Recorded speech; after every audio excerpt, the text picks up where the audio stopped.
All right, welcome back to All In with Jordan Apodaca. Today I have two guests on. I have Samuel Watkinson, who's been on the show 2 or 3 times now, and I have Sonna, who is on here as well for the first time. And today we're going to be having a discussion on the topic of hell, which seems to be a favorite topic of mine to discuss on this podcast. So I'd like each of you guys to just briefly introduce yourselves, and then we'll just jump straight into the content. And I'll explain the structure once they introduce themselves. So Samuel, how about you go first? Sure. I live in New Zealand, and I study history and theology. It's 2 separate degrees at 2 different universities. And I'm still in the midst of, both of those degrees. And in general, therefore I write and blog a lot on history and theology and the interface, I guess, between the two, as I've explained a little bit on Jordan's first podcast. But yeah, I think that's a basic summary, I guess, of who I am. Awesome. Thank you for coming on the show again. And how about you, Swan? All right, well, let me begin by thanking Jordan and Samuel for having this discussion. So my name is Suan Sonna. I run a page called Intellectual Conservatism. It's a page where I discuss philosophy, religion, theology, all sorts of different interesting subjects pertaining to a conservative picture of the world. I have a YouTube channel also called Intellectual Conservatism, and I'm currently studying philosophy in Kansas. So, Samuel's studying in New Zealand. Really awesome place, Kansas. A little boring, but I'm making the best of it. And I'm just really excited to be talking to Samuel about a subject that I think we both deeply care about. Yeah, no, this is an important issue. A lot hangs on it for both personally and how we interact with others. Basically, what we think happens to people after they die, how we think people are saved, whatever that means. But there's just so many crucial things that are tied into this question of, there's the need for justice. We want to know that there's some type of punishment, people are held accountable, and yet wrestling through the question of, okay, what type of justice is there? And so Samuel will be defending the completely unorthodox position. No, I'm kidding. But he'll be defending universalism, Christian universalism, and I'll allow him to explain that in detail, but it's basically the belief that everything will be all right for everyone in the end. Everyone will be saved in the end. And that is a position that I actually believe as well. So as a moderator, I'll try to be careful not to be too biased in how I lead discussion. And then Swan will be giving his defense of the traditional view, in which there will be people who are forever separated from God in hell. And I'll allow him to be able to explain and nuance that as much as he wants. So without further ado, we're going to get into this discussion. It's going to have 3 phases to it.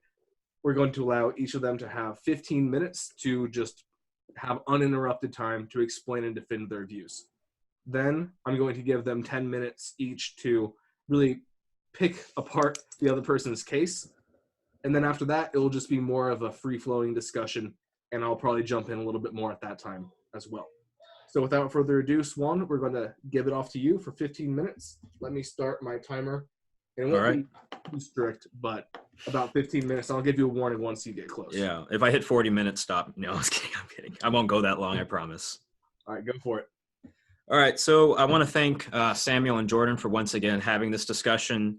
There's a lot that I'm going to be talking about, so I hope that it won't be too overwhelming. Let me just first say that I think the reason why Samuel and I are having this discussion is because we recognize that this really is a heated issue, no pun intended. And we want to be able to model, right, what a good Christian intellectual discussion on the subject should be. And I think we should begin by acknowledging that we should embrace some certain intellectual virtues, such as charitability, recognizing that both of us aren't imbeciles, right? We came to these positions because we thought there was something rationally compelling about the positions we endorse. And the more that I've studied this issue, I've actually found that universalism, as Samuel and I are both kind of in the classical tradition, Thomist, Aristotelians, around that general ballpark, classical theists, I've kind of recognized that, the case for universalism is quite impressive on a philosophical level. And we've agreed tonight to not necessarily bring up the Bible in the sense of I'm going to cite a proof text against his position, or I'm going to force him to somehow do an exegesis and interpret, this passage or whatever. We agreed that you're going to have to ultimately settle this question on what your view of justice is, on what your view of the divine and human nature is, and so forth. So here's a thesis that I'm going to be defending. The thesis I'll be defending is that the best possible world is incompatible with universalism. And my initial worry going into this debate is that sometimes I see David Bentley Hart and Samuel, I think we begin with the same metaphysical tradition, but I think that maybe he's taking the argument further than what's allowed by the actual premises. So I'll try to show why I think that's the case. So let me begin with what I think the universalist argument is. I think the universalist is going to say the following. Premise 1, if God successfully desires all to be saved, then he may and will only actualize possible worlds where universalism is true. Premise 2, God successfully desires universalism. Premise 3, therefore he may and will only actualize possible worlds where universalism is true. When I say successfully desire, what I mean is that not only is God willing, he's also able to make this state of affairs obtain. This is to say that God, nothing is stopping him, right, from saving everybody. There isn't some type of metaphysical barrier, logical contradiction within that position, and therefore, universalism just follows. It can't be false, if you will. Now, I'm going to present a theodicy that I've developed since last year that I think actually demonstrates that premise 2 is false. Now, the story behind this theodicy is that I was examining the problem of evil, and I stumbled across J.L. Mackey's argument in his essay, Evil and Omnipotence. So J.L. Mackey says the following, quote, if God has made men such that in their free choices, they sometimes prefer what is good and sometimes what is evil, why could he not have made men such that they always freely choose the good? If there is no logical impossibility in a man's freely choosing the good on one or on several occasions, there cannot be a logical impossibility in his freely choosing the good on every occasion.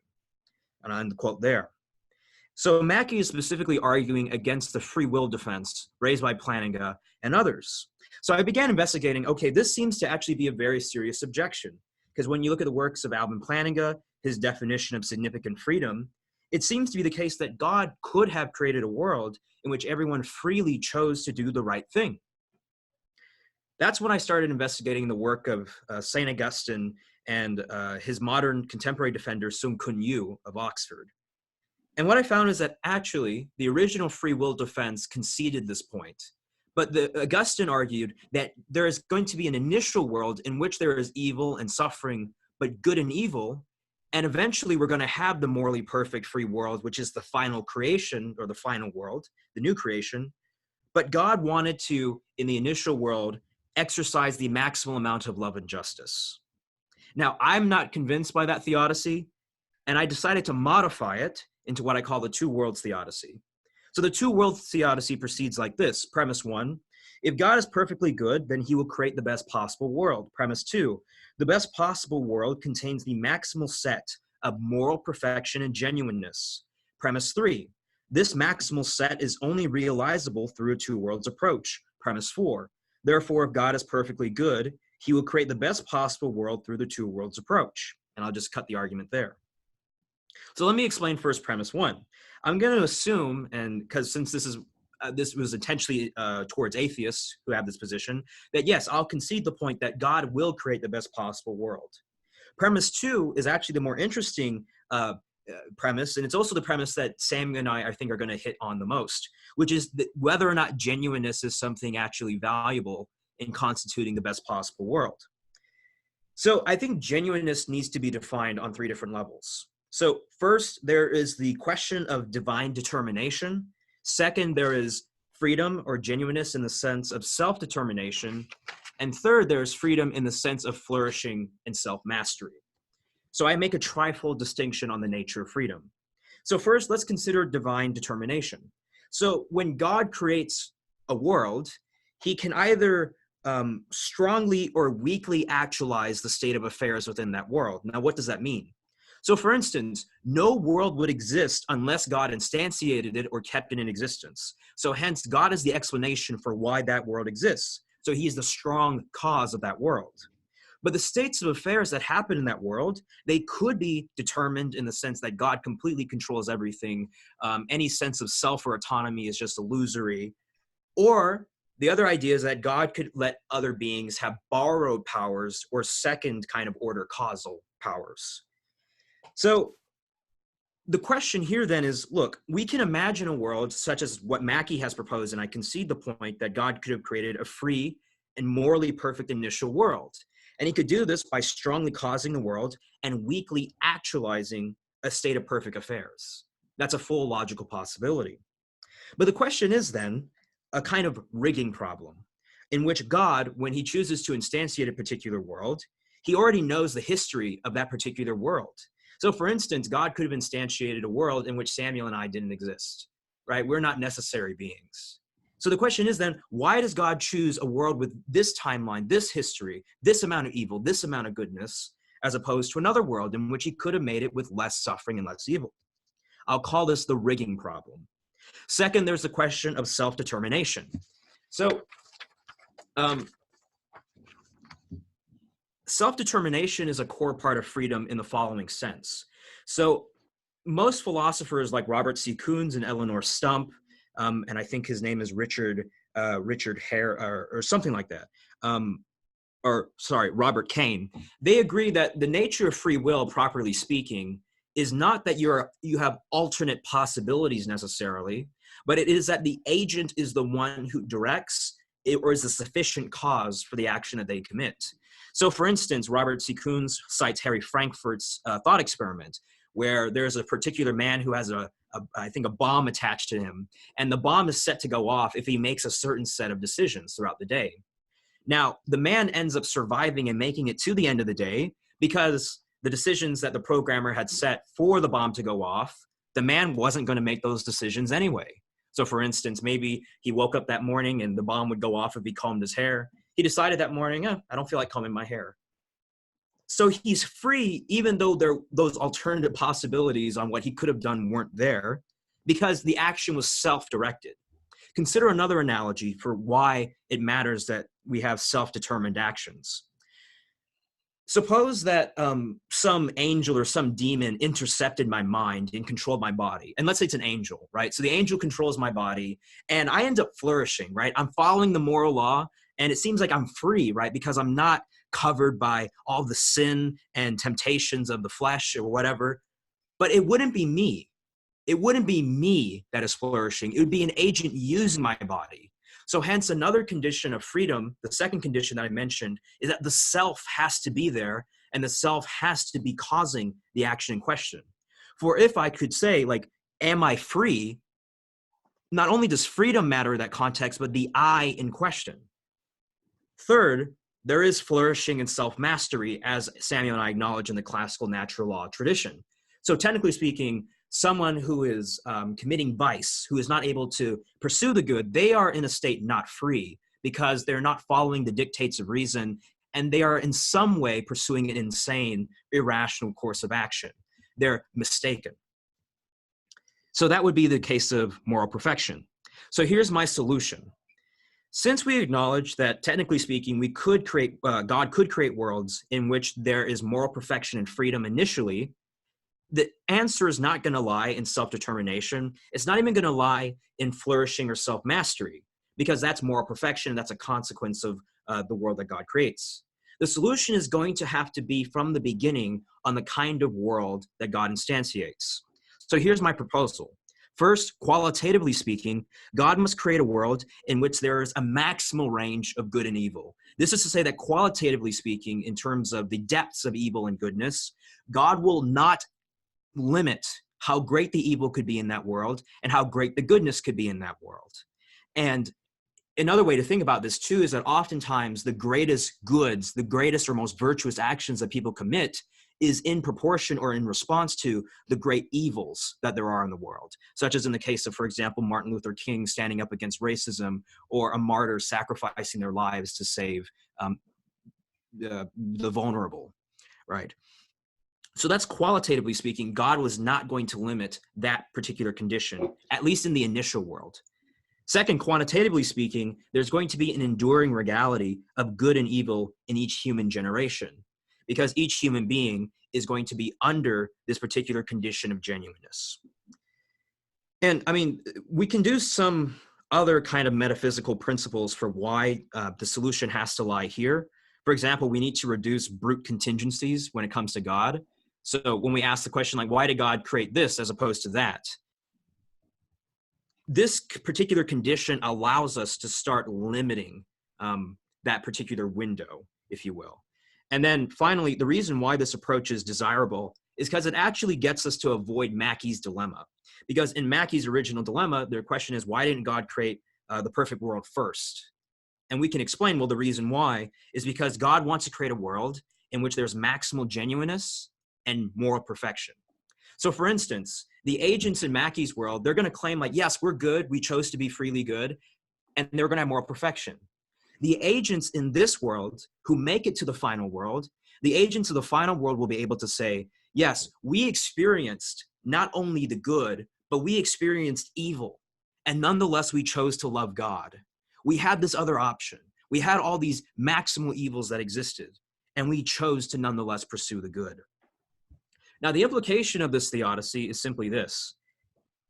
If there is a maximal range of good and evil, then it is possible for someone to eternally reject God. It is possible that God will not limit the possibility of a particular person doing that. Now, due to time constraints, I don't know if I'm going to be able to go to the full metaphysics of my position. So basically, just to wrap this up very quickly, the first thing is that I defend C.S. Lewis's conception of hell as it being locked from within, the person choosing, in some sense, to remain separated from God. The second thing is that also I defend the doctrine of original sin, and I use a Thomistic defense in order to do this. And then let me see here. And then finally, when it comes to the nature of hell, like some people might question, how could hell be good? So the first thing is just to acknowledge this. Samuel and I are both Thomists. We both accept one, like the convertibility principle, the convertibility of being and goodness. So the fact that God keeps that person in existence, even though they are eternally separated in some sense from the full unity or communion with God, right? That's still in some sense a good that they remain in existence. We agree on that basic point, and that's why we're not annihilationists. Secondly, on the principle of finality, in which an efficient cause is made intelligible by its final cause. I think it's actually possible that this conception of hell that I have doesn't violate the principle of finality. So consider Edward Feser's example. Edward Feser uses the example of a match. So a match, by its efficient cause, or to explain like the generative cause of why it exists, we have to look at its purpose, its final cause. And it's possible that even if that match is never struck against a matchbox and fulfills its telos, it still has that purpose. It is still the kind of thing. Its existence is still intelligible. Finally, when it comes to the nature of hell and the new creation, I also believe that all things will eventually come under the subjugation and rule of God, but that there is going to be a hierarchy. So I don't know if Samuel and I would agree on this point, but metaphysically speaking, in our theory, there are hierarchies everywhere in terms of existence, in terms of priorities, in terms of goods. Life is the most basic fundamental good, for instance, that sort of thing. Those in hell will be at the bottom or the lowest of the hierarchy, in the sense that their only good is their existence, while everyone else above them or everything else above them will have closer unity with God until it reaches ultimate perfection. So let me close now with just 3 last points. And like the metaphysics of original sin, that's going to be a big topic to discuss, and whether or not someone can be free if they're affected by original sin. Samuel, I really appreciate if we can talk about that, because that's going to be big. I'm going to present 3 challenges to Samuel's position. So 3 challenges. The first is the genuineness dilemma. So it seems to be the case that if God does not allow someone, if they are evil, to continuously, right, choose, in some sense, if you think about like a domino, right? So if a person chooses a wrong action and it leads to another wrong action, and it leads to them further and further and further choosing to pervert the good, then if God stops them, right, in some arbitrary sense, then it seems to be, he creates a world in which he already has that limitation in mind. It seems as if genuineness is limited. And also, the second challenge is Mackey's dilemma. So why not take the universalist argument a step further and say that God would only create perfect worlds, right? So if we're making this argument on the principle of finality, then wouldn't God only create worlds in which there was no suffering, in which there was no evil? Why wouldn't he create those worlds if they're logically compatible and can't exist, as opposed to a world like ours? If you use if you use the soul-making theodicy, if you use the free will defense, whatever, or relationship building defense, there are responses to that I think are pretty devastating, at least if you take the beginning parts of the universalist premise. Third and finally, there's a challenge of equibenevolence. So Paul Helm in the Cambridge Companion to the Philosophy of Religion talks about how the strongest versions of the problem of evil happen if someone is committed to divine equibenevolence. So divine equibenevolence is the idea that God must be equally good to everybody. So take, for instance, the universalist position that ultimately in the end, everyone must be saved, or else, God will be immoral, and this is just an unintelligible state of affairs. Well, if that's the case, let's take the equibenevolence argument further. If God is supposed to be equally good to everybody, then why would he let anybody suffer? Why would he let there be any evil in the first place? I mean, David Bentley Hart in, I think it's page 184, 187 of That All Shall Be Saved, he talks about how God is the cause and mover of everything. Well, so I believe that is the case, but if we're taking the universalist position to its full potential without genuineness involved, then why would there be any evil at all under the universalist picture? And that's where I'll settle my time. Awesome. And so what I think would be helpful is for me to just quickly summarize. Maybe some points will click for people listening in a different way. So you presented a two worlds theodicy in which God is creating the best of all possible worlds, and he's doing so in two phases. And what marks off the second phase is that there will be no evil in it. What marks off the first phase is that there will be a maximum range of good and evil, including the maximum evil of someone eternally separating themselves from God. And so you explained freedom in a couple of different ways. I won't go into them, but you explained three different forms of freedom. And you were saying that in order for God to make a perfect world, all of these must exist in kind of all of that range. And so yeah, just one image that came to mind that I think might help is if there was a world that God made where there was no evil in it just from right off the bat, there'd be a form of goodness there, but it'd be kind of a thin goodness. Whereas when God includes the maximum range of good and evil, and you mentioned how a lot of goods require overcoming evil to come about, then it's sort of like a thick goodness. It's a fuller goodness. And so that seems to be central to it. So I'm not claiming that that's the full extent of your argument, but hopefully something people can kind of stick in their mind as we now transition over to Samuel and his defense. Did I misrepresent you with anything I said there? No, not at all. I think that was a very good summary. Okay, cool. So Samuel, I'm giving you your 15 minutes now, and Swan took about 18 minutes, so if you go a little longer. Yeah. All right, go ahead. That's all good. I think I can, since Suan's read David Bentley Hart's new book, from which I'll derive a lot of my argumentation, I think my first presentation I don't think it needs to be that long even, but anyway. But firstly, I just wanted to make some preliminary comments on what Suan said at the beginning and what he also said to us over Messenger. He said, and I don't necessarily disagree with this approach, but I think I just want to spell out the implications, I guess, of how he worded this. So because I think it would actually, in the end, actually help us to see where our common ground better. So you said, Swan, for the purpose of this debate, we will rely on reason as opposed to revelation, right? I guess, so I would begin with challenging this natural versus revealed theology distinction or dichotomy, because I would, and I don't think that in principle you'd actually disagree with me. I think that you agree with me that nature, so the natural realm and the revealed realm, I guess, of grace, they link to each other.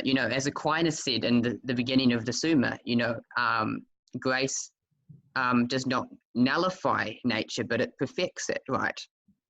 And so it will be interesting to talk later about how this principle affects your argument. But I just wanted to mention that at the beginning, because I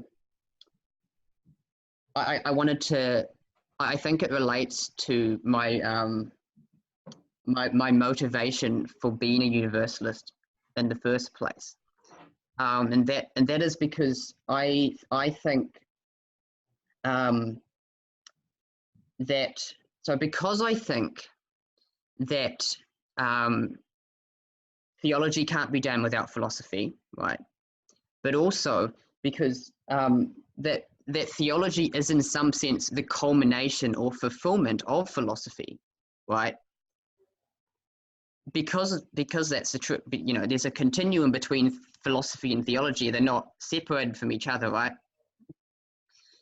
Because that's true, if through reason I can demonstrate that eternal conscious torment is incoherent or irrational, right, then whatever theological ramifications it might have, it must be abandoned. And I think you'd agree with that in principle. We can talk about that later. But and it might sound slightly concerning to conservative Protestants, perhaps. But say that. But I guess if it does, I'd clarify that to say that I'm not putting reason over faith. Reason is over faith.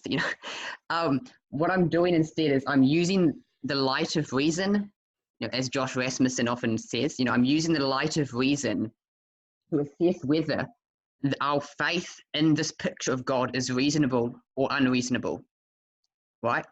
So that's essentially what I'm, just to clarify, that's what I'm attacking or criticizing. Obviously, I'm not attacking God per se. I'm attacking an image of God. But anyway, I think that's too obvious for you, but I just thought I'd say that just to clarify for listeners, in case some of my remarks later may sound slightly concerning. Because I've been accused, obviously. I won't go into that. My convictions and all that. Anyway, so now to summarize really what my argument comes down to, and I'll respond, and then after that I will try and respond briefly to your objections that you raised, and then we can do that more in depth in the Q&A or what later, of course. Okay, so in short, here is my I can summarize it in 5 points, I guess, my argument. If the God of classical theism exists, and for the sake of the argument, we both agree that the God of classical theism does exist. But for listeners that don't know what the God of classical theism is, I'll just summarize it in one sentence to say that it can be contrasted with what Brian Davies, the Catholic philosopher, calls theistic personalism, which is the view that God isn't like a person in some sense, whereas classical theism often says that God is not a person, a being among other beings, but rather the ground of being, the source and the end of existence, and all that sort of. I guess that's a really succinct statement of how. But classical theism entails other doctrines like divine simplicity, impassibility,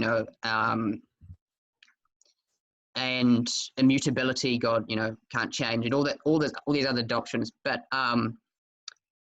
if people don't know what I mean by classical theism, then too bad for the moment.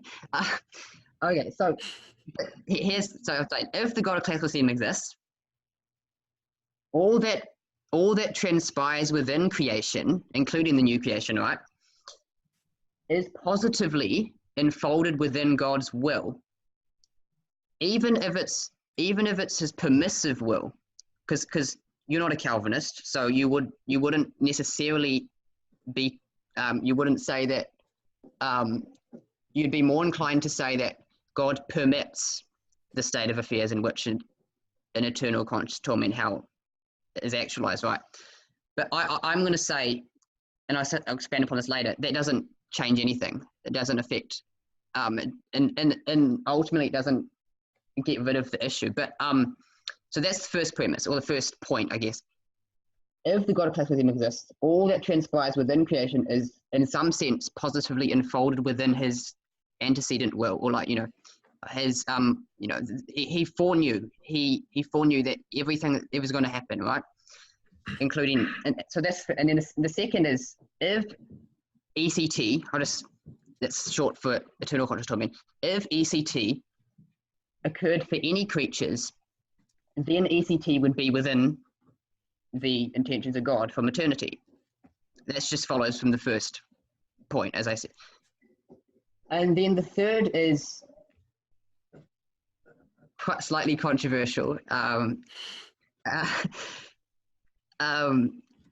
provocative, admittedly, but a God which allowed ECT might conceivably exist, but he couldn't be the God of classical theism. So, by which I mean, if under classical theism,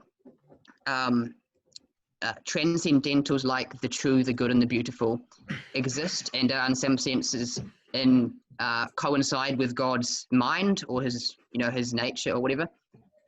If that's true, then I would say that an image of God which allowed ECT might conceivably exist, but can't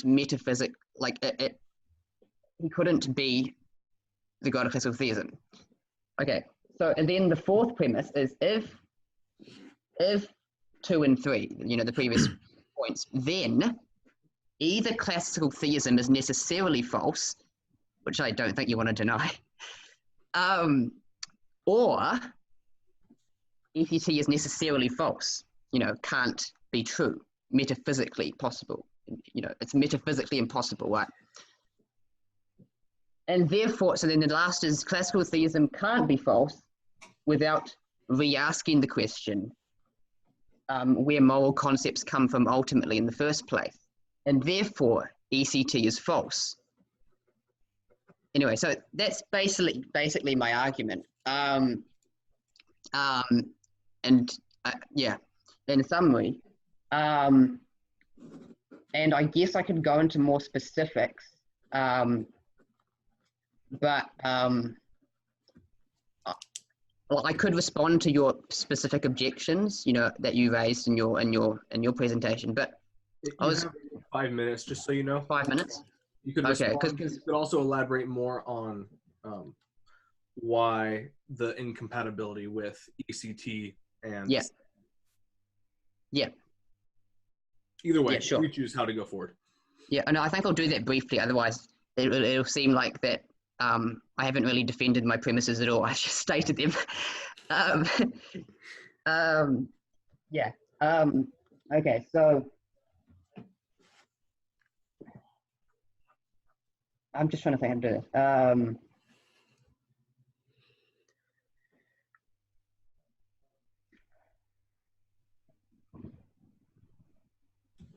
So I would say that the reason why it is metaphysically necessary for all humans to be saved, so not just, possible, but metaphysically necessary, is because I obviously think that state of affairs would be the best possible world, right? And therefore, by implication, I would, mean that I don't think that a world in which ECT is even a possibility is the best possible world. The reason why, though, is why I don't. I'm just trying to think how to. I was going to respond to your points now, but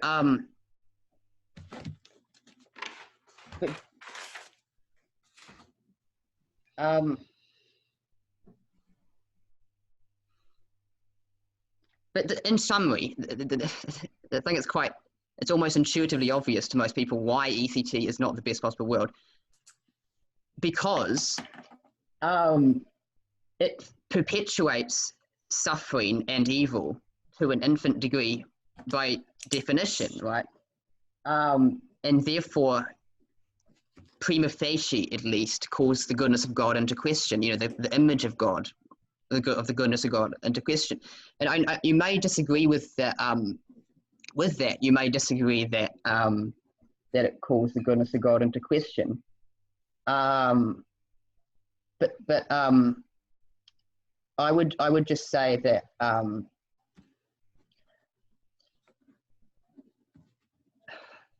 this is where it gets into theodicy,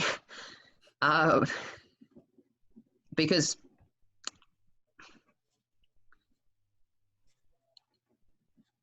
even if you could possibly say that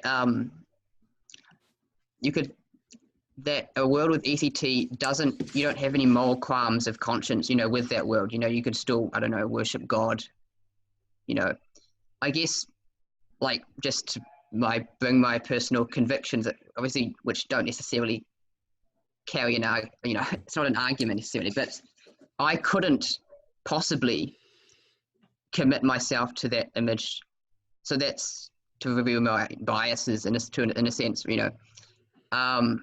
like, for me, and this is why my argument, the premises I said is shaped so sharply, is partly because, for me, as I said to you earlier, Swan, it's either Christian universalism or atheism. So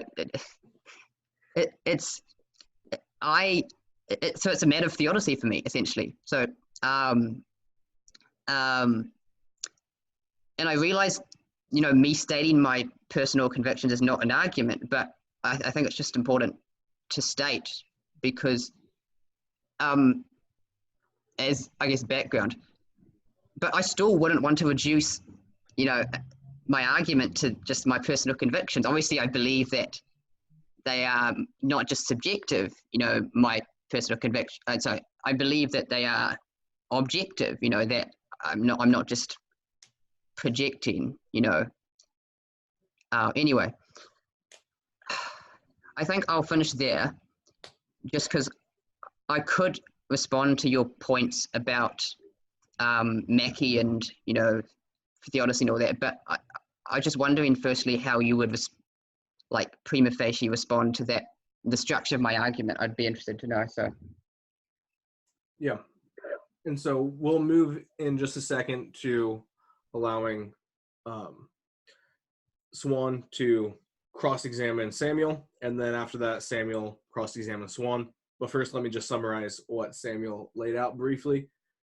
Basically, it's the idea that classical theism and eternal conscious torment are incompatible to their core. And classical theism, it is very difficult to explain in a brief segment, but it is essentially the idea that in God, there is no division of parts. He simply is who he is. His goodness is his mercy, is his justice. All things come from God, all things go back to God. Kind of that Romans 11:33 idea of from him, through him, to him are all things. God is the first cause and the final end. And so I think that's something that could be discussed more, but you guys both know it, and it's kind of in the conversation already, so let me clarify. Under certain older views of free will, there's this idea of final causation, where there is an acorn, its natural intent is to become a tree. And everything has a good that is pursuing, a kind of self-realization of sorts. And classical theism would claim that God is the final end of all things as well, the first cause and the final end. God's not just a being, he's being itself. And so it's a whole picture, it's a whole theology. And yet the significant point for this discussion is that both of them agree with it. Both of them accept that. And Samuel's making the claim that that's inconsistent with the idea that there will be all these people who fail to meet that end. Is that a fair way of summarizing it, Samuel? Yeah, I mean, even though so far it sounds question begging, admittedly, I haven't really defended that yet in detail, but hopefully people will see more in detail once we examine, in particular, some of Suan's specific objections. For example, his distinctions between those three types of freedom or whatever. I think that's when the interesting discussion partly will come out. So yeah, right now I think it'd be fair to say you've laid out the intuition, the core concept behind your argument, and we can explore it more. But yeah. Swan, we'll let you do some cross-examination, so feel free to ask Samuel anything, and I'll be here to make sure he answers and doesn't evade. All right. So thank you, Samuel, for your presentation. Let me first begin by asking you, so obviously you and I are going to have different intuitions about this issue. For me, I'm not particularly happy or ecstatic about my position, but I do recognize, at least intellectually speaking, that I'm compelled in this direction and you're compelled in another direction. So I'm interested on, when you have two people who have differing intuitions, how would you suggest they settle those disagreements if they both begin with epistemic virtues? So they're both agreeing that we're going to reason this out, we're going to be honest. How would you propose we settle those intuitions? Or that disagreement, rather. Yeah, no, that's a really interesting question. It's a question number one question I've been asking myself since talking to you in the first place about this. I think honestly that if we further examine your assumptions about libertarian free will, or genuineness, as you put it more broadly, apparently being incompatible with God's saving law. I think when you examine your assumptions, I genuinely think that you shouldn't have an issue with my conclusion, my view, because so I think, if we still have differing moral intuitions about whether the image of God, as portrayed by ECT, is it permitting ECT versus, in my image of God, right? And if we still have those differing moral intuitions, in saying that, God could still be potentially just and good, even on your image, then I guess at that point I would just say, you're obviously I think that your intuition's in some sense wrong, but yeah. But the only thing I could really say at that point is just is to further ask, why do you think that the image of God on universalism is actually deterministic as you think it is? Because I honestly think that is the core issue between us. I think we both desire, you know, to portray God in the best way, you know, because God is, as if we both as theists, then obviously we want to speak about God, not just in the, you know, in the best way, but in the infinitely, you know, he's infinitely good and all that sort of thing, you know. And so I would just, I'm not sure whether that's helpful, but it's okay. Let's move on to the next question I have. Yeah, and so when you, the person who's doing the cross-examination, feel free to interrupt the other person if you want to. I'll try to, I want to be nice to Samuel, you know, I don't want to cut him off. He's a good friend. So when it comes to discussing the, I think you call it the enfolded will of God, right? In which, if God does not ultimately reconcile all things to himself, then there's a problem, right? Calling his goodness into question if there's perpetual evil. But think about like this world right now. So when God created this world, he knew that, you know, the rape of Nanking would happen. He knew that the Holocaust was going to happen. He knew that all these terrible things were going to happen. And that was in his will, in the sense that he foreknew that those events would take place. So if that's the case, that God instantiates a world like this, in which he knew the history, he knew the events that were going to happen, before we even get to ultimately whether or not the ultimate question, why would you say that in itself doesn't call into question the goodness of God? Oh, I think it does, actually. I don't disagree with a lot of the atheist arguments from evil, which try to point out so-called, you know, gratuitous evils. I actually agree. I agree that there are gratuitous evils that exist. But where I depart with the atheist, you know, and not say that atheism is entailed by certain gratuitous evils, is where I would say that the only way gratuitous evils could be justified, quote unquote, is if they are, how do I put it? Like, if the creatures that suffer in this earth are either compensated, you know, by eternal, you know, so essentially compensated in some way by either eternal happiness or, you know, otherwise improved or benefited. So that's like the broad way I guess I would, but then at that point you'd probably say, you know, we don't require God. We don't require God to, you know, allow us to, that everyone attains theosis, you know, everyone attains union with God, but rather, you know, there could be a world where there's these gradations, as you say, you know, where some people are in this, I don't know, limbo state, as Thomas would say. Well, so, I mean, consider now like the victims of horrendous evils, right? Yeah. I mean, of course, like it's important that they eventually will be compensated if that's possible, right? I mean, that depends on other things too, because we differ on the ultimate destiny of some people, on some persons.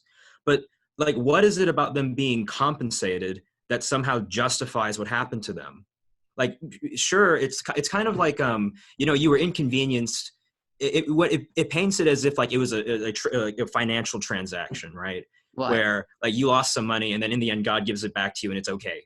But like, why? The flight was delayed, but here's a free ticket for the next time you fly. Yeah, or something like that. Yeah.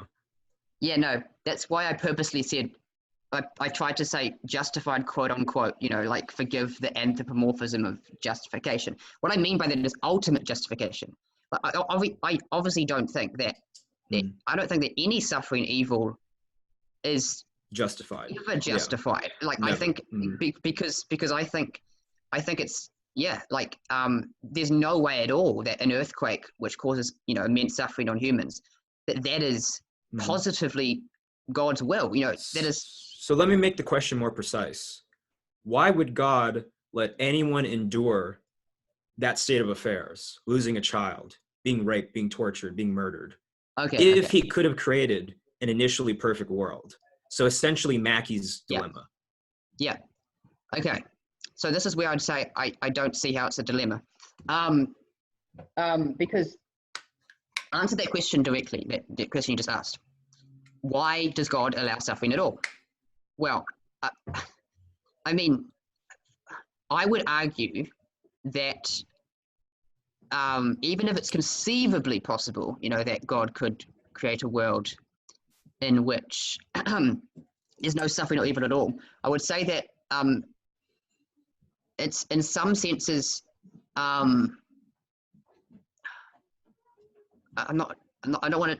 I think it's too strong for me to say it's metaphysically necessary, but what I want to say is that I don't think it's an issue. Like, I think it's plausible if God allowed finite suffering for the purpose of soul building, in a sense, like that. So I would try to refine a kind of soul building theodicy, in a sense, by saying that the only way in which we can make sense, intelligible sense of God permitting certain gratuitous evils, suffering, is if those gratuitous evils can be used for a future good. I'm not saying that it justifies, by the, I'm not making a consequentialist argument. I'm just saying that if so I'm admitting, agreeing that, because evil is a privation of the good, evil has no positive existence of itself, and therefore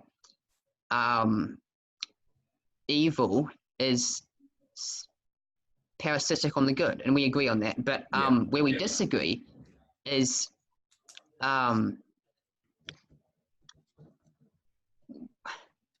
whether I don't see an issue with the Mackey's dilemma. I don't see why. Okay, so let me ask you, do you accept that God could have created a free and morally perfect world initially?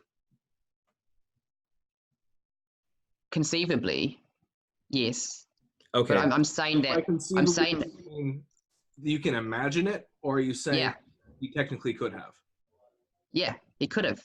Yeah. But I'm just saying that based on what we do have, a posteriori, based on the world that we are faced with, obviously he didn't do that, and so we have to deal with what we have, right? Well, yeah. Okay. Well, let me get to the point that I'm trying to get at, which was the Paul Helms equibenevolence argument, in a way. Okay. Right. So we, and on your position, you say, well, God loves everybody, right? So he's not going to let anyone go away. He's not going to let anything fail, ultimately speaking, or whatever. But if God loves everybody as you pictured it, or not, maybe I shouldn't phrase it that way. What I'm trying to get at is that I'm tempted to think that your argument actually starts without the genuineness principle that I have. The question automatically always returns to, well, then why didn't God create a free and morally perfect world initially? Right? Because if it's better for someone not to suffer, if someone could have been free and morally perfect, then they didn't have to endure the terrible, horrible evils now, if that makes sense. So why would you let someone suffer and go through that? I mean, they could be virtuous, freely speaking, right? So one atheist had the alternative of God could have instantiated a world in which the evil wasn't nearly as bad, right? And maybe another way to just emphasize what Swan is saying is his theodicy is answering not only why is there evil, it's answering it for all time. His answer about the maximum range is answering things now, where it seems like, Samuel, your answer is postponing the answer of, well, one day there will be no more evil, with no account of, well, why was there evil in the first place? Yeah, excellent, Jordan. Okay, I think I understand a little bit better, but I would still object to your theodicy, and I would deny that your theodicy actually solves the issue at all. Well, I would say, I'll get to your cross-examination in just a second, but this should actually be the final thing. But I think, Okay. Can I just ask? the answer from you, Samuel? Why do you think there is evil in the first place? Yeah, what is the origin of evil on your view? Or why is there evil? I don't know. Honest answer. I mean, I'm open to the possibility that there was some kind of or supratemporal fall before humans came on the scene, but I'm honestly agnostic. That's David Bentley Hart's position, by the way, I think. Because I take evolutionary theory like seriously, you know, I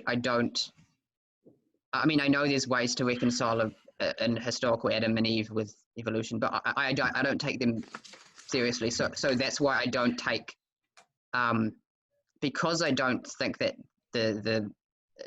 because I think that it's ancient mythology, you know, the story of Adam and Eve.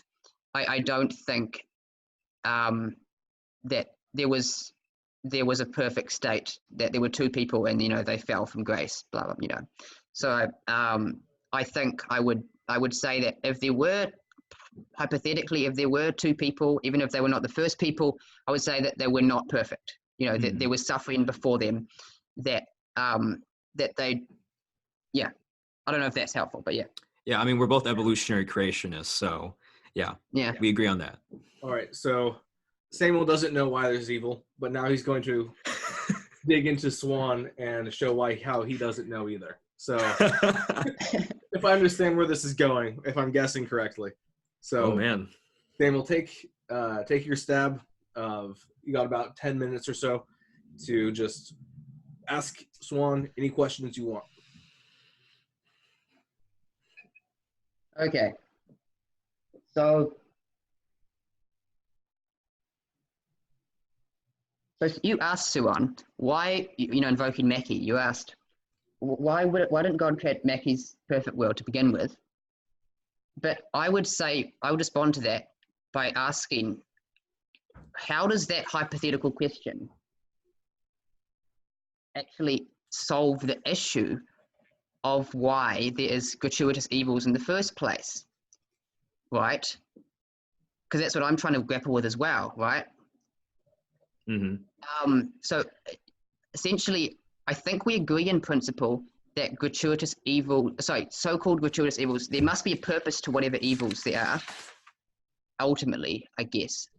Otherwise, you know, it's all unintelligible in a sense. But I still don't. So here's my question. I'm not really asking you a question yet, am I? My question is like why allow the possibility of why do you need the possibility of an eternal hell? If, you know, in addition to God allowing such gratuitous evil and suffering, right? Then yeah, so why do you need to add evil upon evil Right. to an infinite degree, essentially? Like, okay, so I take it then you have, let's see here, like 3 questions embedded within that. So the first is like, why bring up Mackie, right? Like, what's the relevance of Mackie? So here's the point that I'm trying to get across. As you stated in your original argument, you kind of stated, like, this is a debate, I think it was in premise 4, like either we're going to have to drop classical theism or we're going to have to drop eternal conscious torment. My argument in response is actually the flip side of that. I'm saying either we have to drop classical theism or, so if your position is correct, right, and it can't avoid Mackie's dilemma, then we're going to have to drop classical theism and instead say that God doesn't exist, if that makes sense. So I'm saying that your position, right, might imply actually the denial of a premise that we believe is true, which is that classical theism can't be false, right? The world does not match your hypothesis, if you will. And that's what I'm arguing. Let me get to another question you asked. So I think you asked me about, like, why would God just allow evil upon evil again, or something like that? And this is where C.S. Lewis's perspective on hell becomes important again. Because so I don't view hell or even the wrath of God as a kind of violent, forceful act on which, like, God externally, attacks the agent, if you will. Hell is literally the state in which God, in his mercy, in his love, keeps somebody in existence, right? Because that's a final end of man, to be in union with God and to exist forever, even if that potential will never be fulfilled. Just like in the case of Edward Phaser and the Matchbox, right? The match's existence is always going to be intelligible, even if it never obtains its end, right? So let me consider something else as well. Yeah, well, okay, so that's the answer that I'd give there. I remember there was another question within there, but it kind of left me. So I'll take those two. Yeah, so I guess the way I would respond to the phases, those in hell, the only good is the existence, that kind of response. I would say that I would question whether an existence with eternal suffering is an existence that is worth, which is congruent with God's nature, God's infinite love. Would he allow that state of affairs, even the possibility of someone eternally suffering forever, to me is calls into question whether, and here's the key point, whether your image of God, ironically, is actually like a Calvinist retributive punishment view, inadvertently, because that's what it seems like to me. I mean, not to complicate with you, because I know you said, you invoked C.S. Lewis, and you said, that you don't believe God as an evil agent, actively, violently, causing evil. But that's irrelevant, because I said whether it's actively willing or passive, for an agent, I mean, for the moment, to say God is an agent, even though no, we don't believe that, right? Mm-hmm. If a human agent risks taking an action, within which the possibility of some infinitely bad set of affairs is actualized, right? Then that's what I meant by his act is still positively enfolded within his will, right? So it doesn't matter at all. And so that's where I would ask the question of how do you avoid making your image of God sounding inadvertently like an advocation of retributive punishment, being the image of God of their for God to maintain them in existence is apparently to satisfy his justice in some sense. So they are, in a sense, this is where we get to the inequality hierarchy issue. In a sense, these people are means to an end. They are a means to an end of, the blessed, those in heaven, in the new creation, those who choose, God forever. They are, those who are in hell are, in some senses, parasitic of, those who are in heaven. They are, those in hell are a means to the end of those who are in heaven, right? So, sorry, that's a really long question, but yeah. So there's a lot. Yeah. What's up? I would like to just try to clarify it into two questions that you can answer. Sure. Try to get direct answers to both of them. First is kind of the common sense intuition that doing an action that results in a lot of people suffering is wrong. So if I have the chance to get $1 million, but it will result in 1 billion people suffering and dying, that's immoral for me to do, because it's resulting in a lot of people in really unpleasant states of affairs and pain and torment and stuff. So God, in creating this world, doing that, he just seems to be fine with it. It's just that intuition that it's bad to do things that cause other people undue pain. And then the second one being that if God is love, and love doesn't see people as means but as ends, it looks like people just become means in your theodicy where you need the maximum range. They're just there to fill this celestial gap in the hierarchy and not to be loved for themselves. So I think that's a way to separate those two questions. Yeah, so I have a set of responses, so bear with me. Yeah, those are big questions. So the first thing is that we're going to have to recognize that when we contemplate the goodness of God, whatever it may be, at some point we're going to hit something that seems counterintuitive, and we have to harmonize and recognize it. So I'm not saying that that means my position goes or your position goes, right? But I'm saying that we have to be careful if we say like, oh, I have this intuition and that means I'm just going to run with it. So for instance, like Brian Davies in his analysis on the goodness of God, right, or the reality of God and the problem of evil, a lot of people said, you know, Brian Davies' view of God really like didn't feel good for their soul because God's not a moral agent. God is not affected by the evil that happens and so forth. God is the supreme good, whatever, blah, blah, blah, blah, blah, right? So, I mean, that's just something that you and I are, like have to accept, right? That God isn't an agent. He isn't a person like anybody else. So any analogy to like, well, you know, think about a good father now on this earth as a human being now, you know, like the analogy, it can work, but its success is very, very constrained when it comes to comparing it to God, who is ontologically superior to us. Which leads me to my next point, which is that Samuel and I are both natural law theorists. We're not Kantians. And there was a paper actually written called, I think it was like The Existence of God and the Categorical Imperative.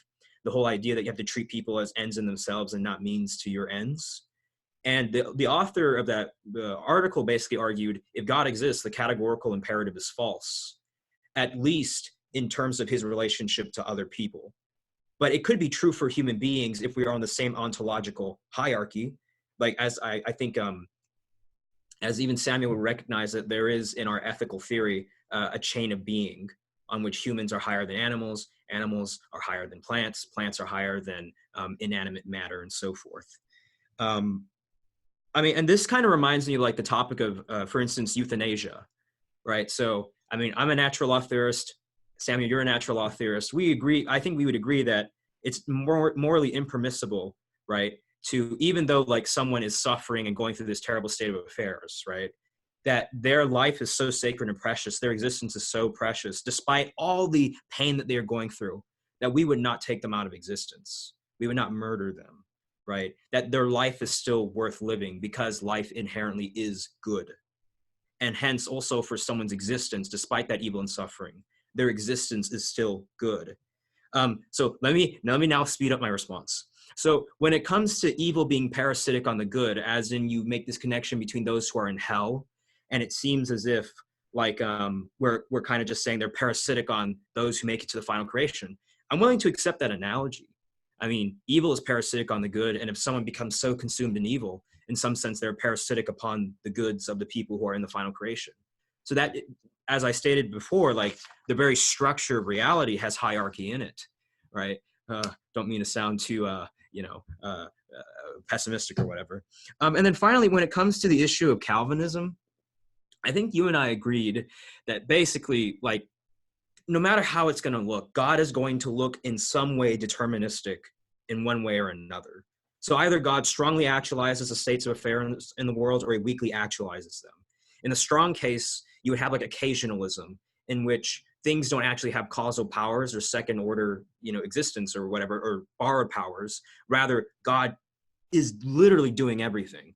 On the other hand, in the case of a weak actualization state of affairs, like things have borrowed powers, independent causal powers, if you will, and they depend upon God for their existence. So what I'm trying to say is basically like your position, your position could basically be considered Calvinism, but the friendly God of Calvinism, right? Like the good side of Calvinism. I don't know. So take it or leave it. I think that's a good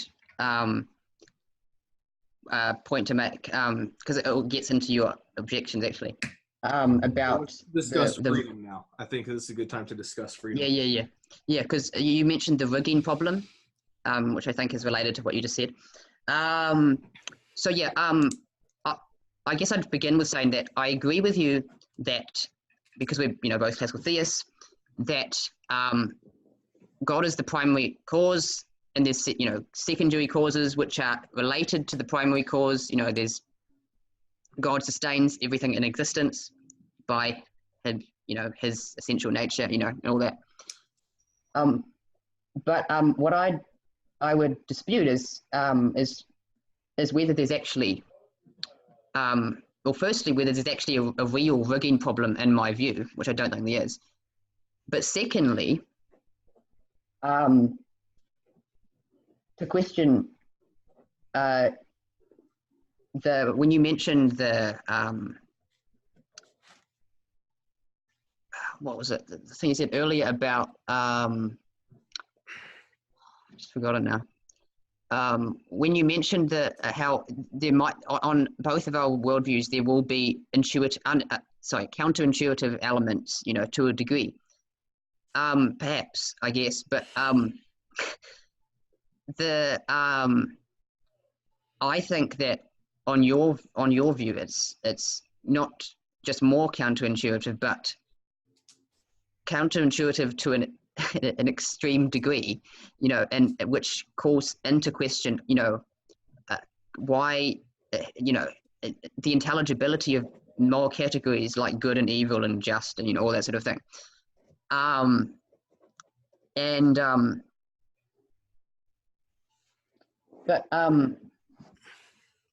Yeah, and the reason why is because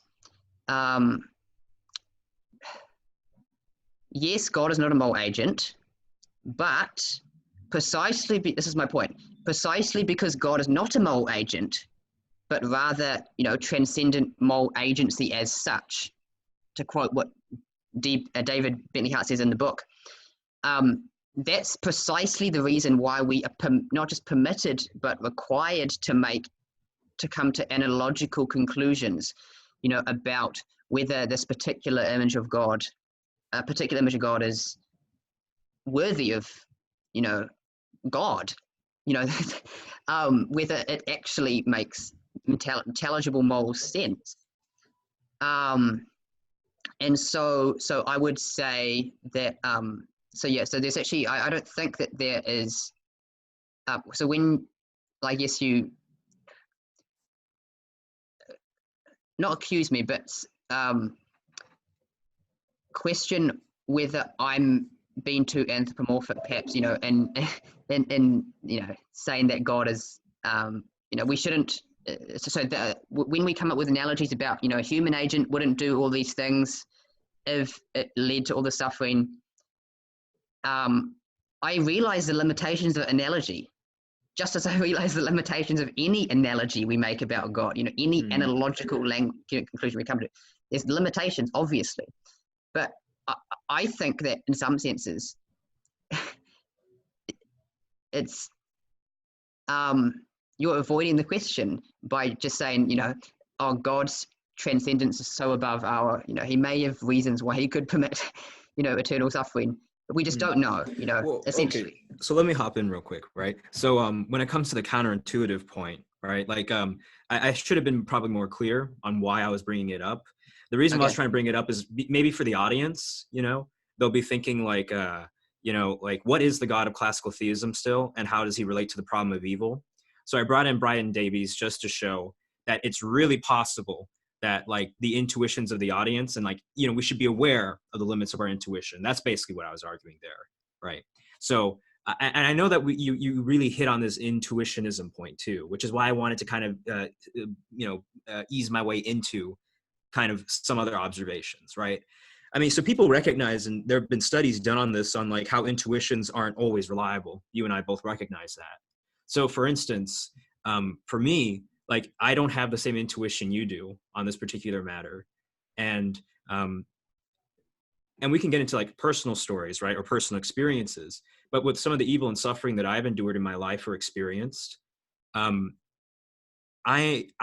came to a point, right, where I just accepted the supremacy of God. And then from there, that's when I was able to think about and develop this theodicy. And even before I entered this debate, I talked to a German woman who had lived through World War II. And I asked her, well, so what do you think should happen? Do you think everyone should make it into heaven, universalism, or do you believe like there is a hell and people will be there for all eternity? And she said she believes the latter option because of what she had lived through and what she had seen, what human beings are capable of, right? So that's why she didn't have the intuition that you did. And I don't know, maybe like I don't want to go down that path too much because intuitions sometimes get too personal. So let me just clarify one thing, right? So the rigging problem is the following. The rigging problem is that it seems to be the case that no matter what, right, there's going to be, when God creates a world and he strongly actualizes its existence, he already knows what's going to happen, right? So imagine that Hart doesn't like this, but he says you have to just use it for the sake of analogy. Like imagine all these worlds that God could have created. We need some type of explanation for why God chose this world as opposed to another world that he could have created. So the rigging problem is essentially saying no matter what, God already knows all the events of all these possible worlds. And that's why we need to ask the question, lest we assert a brute contingency, which I'm not trying to do. I'm not trying to say it's a mystery. I'm saying here's an answer for why God chose this world, even in spite of the rigging problem in which, like he already knows all the events of all the other worlds. And your answer includes the claim that one of the reasons why God chose this world is precisely because there is a lot of evil in it, in order that there may also be a lot of good that comes out of that evil. God, by the way, the 10-minute Q&A session's over, right? Like, yeah. No, we're in the third phase of just. Okay, cool. So yeah, this will be fun. And Jordan, I'd love to hear you hop into. You have great questions, along with Samuel. So I have a criticism of you that I've been. Oh, right. I can't wait to hear it. So what is it? Yeah. Can I just say one thing though? Just in response to what you just said. I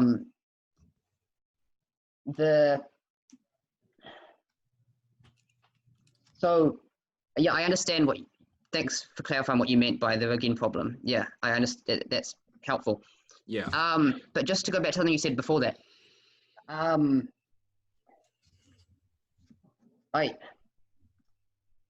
When we try to make sense of the issue of apparently undue or gratuitous suffering, I think that we need to take our moral intuitions seriously. And the reason why I think it's self-defeating in a sense for you to say that potentially we could question the reliability of this moral intuition is because why? So I concede that there are cases within this world, this finite world we live in, where some people, as a result of finite suffering, concede that, in the long run, God's sovereignty, brought some good out of this apparent evil. Yeah, sure. I mean, but that they are still dealing with finite suffering, and that's the issue. There's no good reason at all to try to make the leap from just because we observe people in this world, who come to recognize the supremacy of God, in bringing good out of evil, in the long. There's no good reason to jump from that to for eternity, an infinite duration of suffering. And so, yeah, so I guess that's my first response. But I'd also point out, I just found it humorous that you appealed to a moral intuition to discard moral intuitions, because you talked about the story of talking to the woman who had gone through World War II, and it sounded like you had this intuition of, oh, she doesn't think that, therefore I can derive this moral principle about moral principles and moral intuitions. My point was more subtle than that, and I wasn't trying to diss moral intuitions, but just I was trying to present Brian Davies' point, and that point to just at least acknowledge that moral intuitions aren't always reliable. And I think like everybody here agrees with that. That they aren't always reliable. They could be approximating at the truth. They could be getting at something, even if they're ultimately wrong on the big question. Yeah, and I guess I'd push back and say, well, I agree with that, but I'd continue to push by saying that I think you need an alternative moral intuition that you can show, like, okay, yeah, it might seem like this, but here's this other intuition that is at least roughly equal strength. And so we can see how it's true because of this intuition.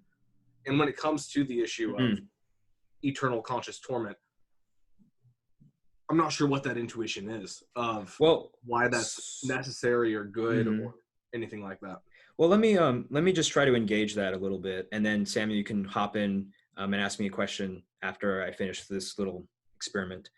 So, what Jordan seems to be describing is what's known as reflective equilibrium. So, in the ethics literature, there's been this big question about how do we settle disagreements, and the idea is that we use this method called reflective equilibrium that I think was developed by John Rawls, or at least it was further developed by him. And it started off in the field of science, and then it moved over into ethics. So the reflective equilibrium basically says, look, here's the question. We already begin with intuitions on what's right and wrong. Let's formalize these intuitions into principles. Then let's apply these principles into different scenarios. And let's see if we're in harmony with the outcome of that scenario or not. And if we're not, then we have to decide, are we going to drop the principle, or are we going to keep the principle in spite of the intuition? And I recently wrote a paper about abortion to a medical school. And I mean, I want to ask Samuel if he's a natural law theorist in the same way that I am, but I argued for the moral impermissibility of abortion, and I based it off of a response to Judith Jarvis Thompson's defense of abortion, in which she appeals to reflective equilibrium. And she says, look, I don't have this intuition, and there is no other intuition that could save anybody else from, or that you can't justify this alternative intuition that you need in order for my argument to be false with respect to autonomy. And I argued, look, I think she's actually right to some extent, in that if you're just going to, like, if you're relying upon it, you somehow deep inside having this alternative intuition, then disagreements could be incommensurable. So my argument was, let's just look at the metaphysical content of these intuitions, use our reason, and end up finding through analysis the upshot that your intuition is actually mistaken or it's misdirected, and that there is an alternative story, but you can't get there from mere intuition, if that makes sense. So, I mean, for instance, it could be the case that you would be eventually convinced of my position if you accepted all, the logical or philosophical premises of it, right? And it could be just the case that right now, that intuition is just not in you, if that makes sense. I'm not dissing you or anything like that, but do you get the point? Like, it could be an incommensurable disagreement, and therefore we have to get down to metaphysical bedrock. I mean, there's a lot to go on there, and I don't know how helpful it is to talk about the epistemology of how it all works, but my intuition on the matter is that as we're getting to that metaphysical bedrock, we're having to rely on intuitions the whole time anyway. It's just really a game of clarifying scenarios and putting principles into different situations to the point where you can actually see with greater clarity what intuitions people really do have. So I wouldn't sorry.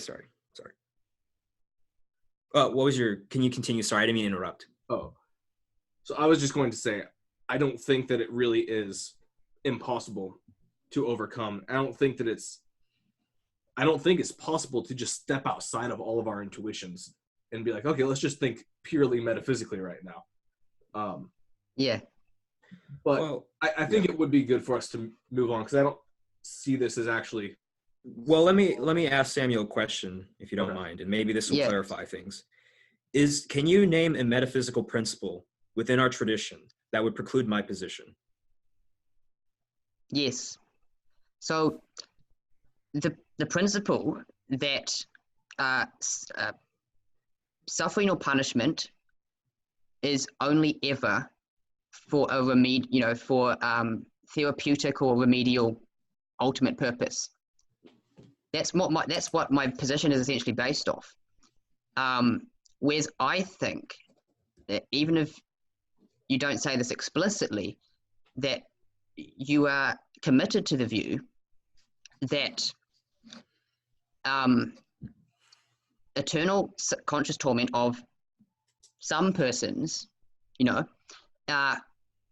is merely to serve the function of God's justice or whatever, like something like that. So that's why I think it's still important to question, as Jordan questioned, Jordan, you asked him, what is your alternative moral your principle, your intuition? If there's no, if your moral principle is, I don't know, the justice of God in the abstract or whatever, or something like that, then that's not helpful, like to overcoming this aporia or impasse between us, right? Okay, so really quick, would you be, are you opposed to the death penalty? Yeah.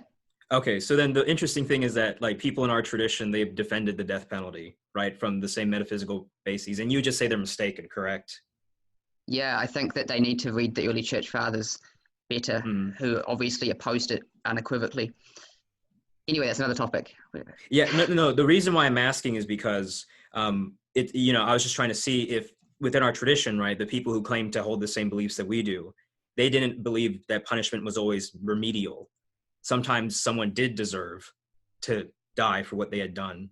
It was proportionate to punish them that way. But actually, so let me get to this point about punishment, right? So it seems like God, on my view, is retributive.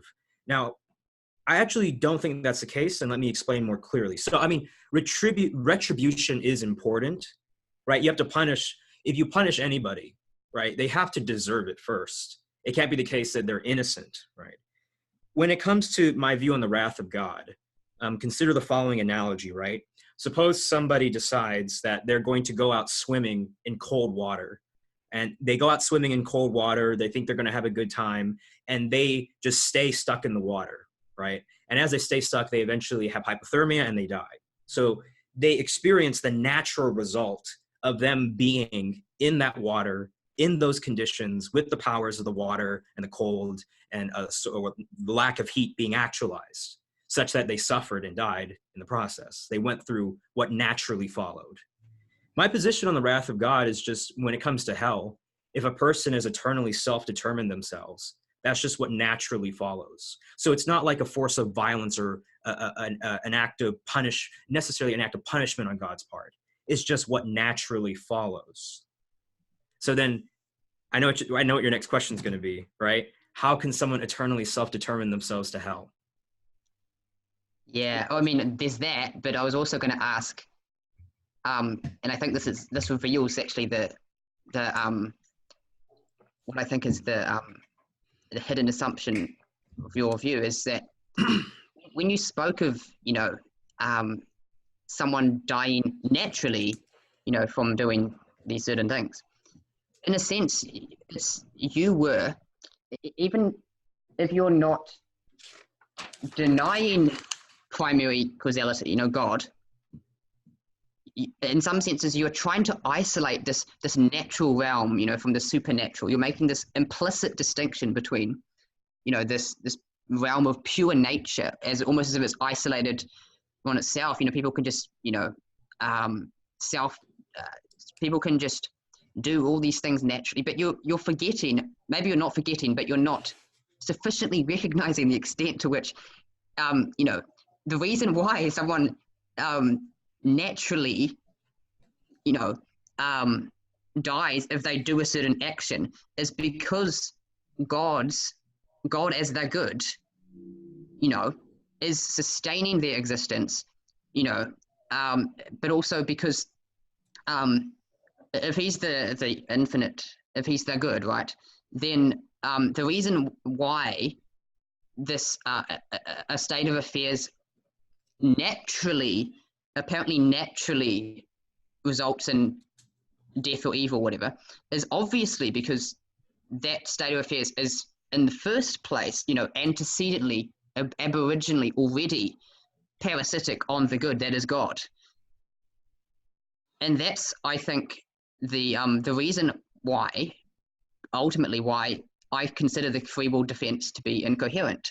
Like, not just, it's improbable, that people could, but it's literally incoherent. because for someone to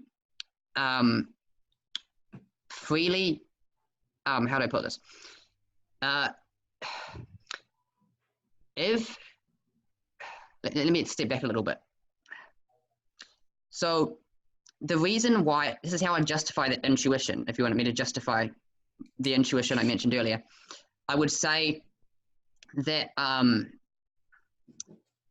the reason why eternal suffering is unintelligible, but not finite suffering, is because eternity has its relation eternity only has its meaning in relation to God, who is the first cause, the primary cause, right? And so if eternity can't exist, if something can't ever exist without God who is eternal himself, right? That is the reason why God is, on your picture, actually, even if you don't like this, God is morally culpable. He's at fault. If he caused a state of affairs in which it was possible for ECT to be true, right, then, as I said at the beginning, that decision, even if he has this, I don't know, antecedent will that, everyone chooses the good, but he has the consequent will, that people, it doesn't matter. That distinction is useless, because still, in some sense, he's risked the possibility, that people would choose ECT, right? Mhm. And so in that sense, that image of God is culpable. He's at fault, for causing that state of affairs. Yeah. So as we address these particular questions, I think it's also worth it if we eventually get into my metaphysics of persons and of free will, because I think that'll also help explain a lot of things. Sure. And even before I get to that, I want to ask a question about your theology, if you don't mind. But first, let me just kind of pose something to you, right? So there's a Catholic philosopher by the name of Michael Agros, obviously in our tradition, right? He's a classical theist. And he contemplated the nature of matter, right? So under the classical view, we are composites of form and matter, and unified together, we are substances. And what unifies that substance is the soul. And the soul has existence because it's imparted by God to that thing, right? So whole picture. Michael Agros made the argument that for something to be matter, to be made of matter, means that it has the capacity to fail. So take, for instance, how material things are contingent.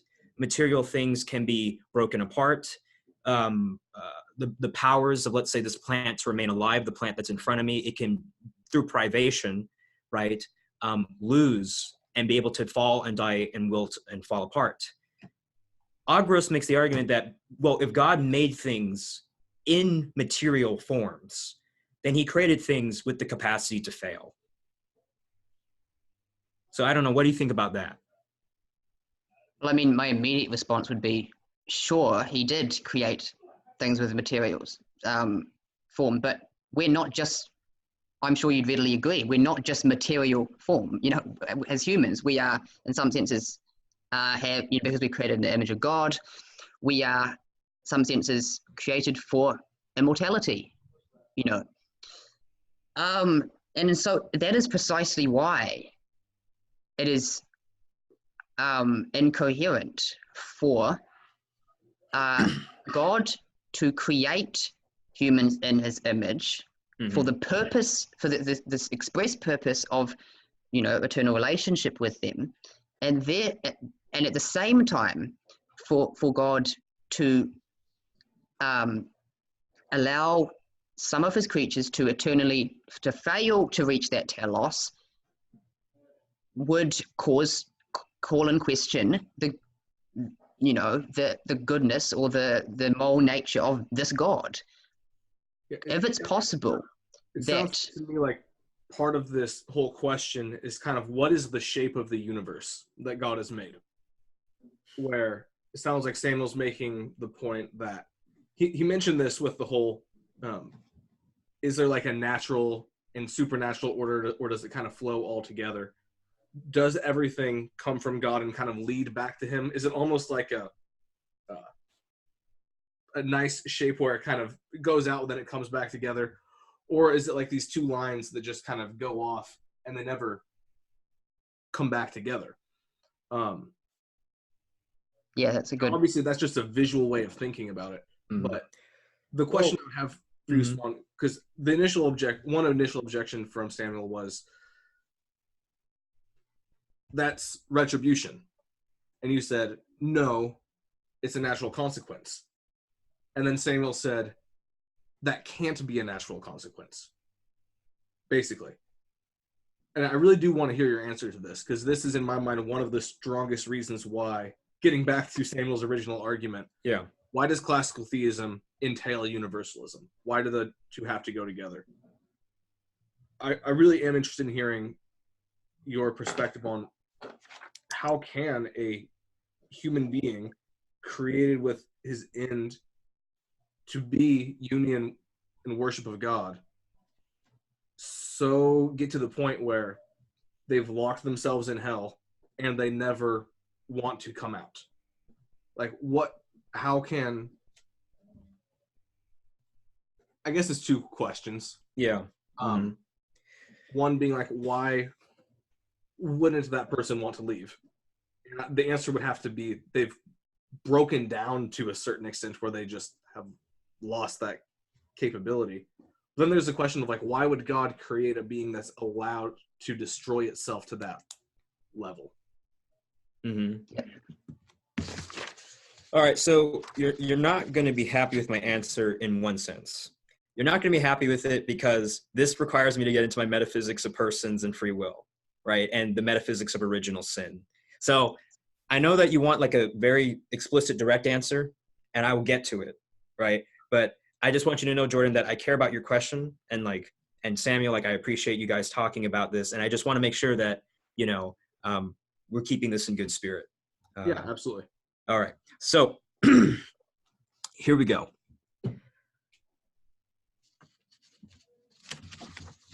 So I take it then that the question was, why would God create people with the potential to eternally self-determine themselves towards hell?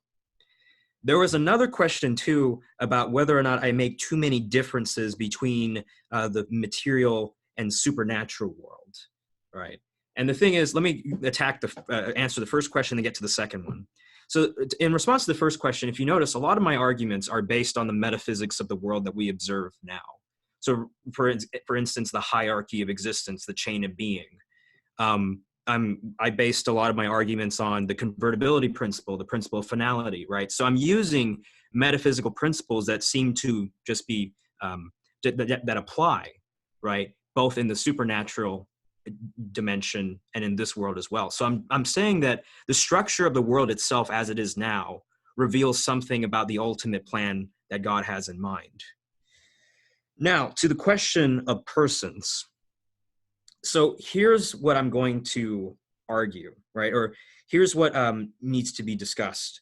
So I believe that the reason why someone can eternally self-determine themselves towards sin or towards hell is because of original sin. The original sin that Adam committed and that eventually every human being became susceptible to. Now, it's not merely the case that because Adam did the sin that I'm condemned. So St. Augustine, going back to his free will defense, he actually made a very interesting distinction. So, and Sam, if you have questions, you can stop me anytime. This is going to take a bit. So just bear with me, okay?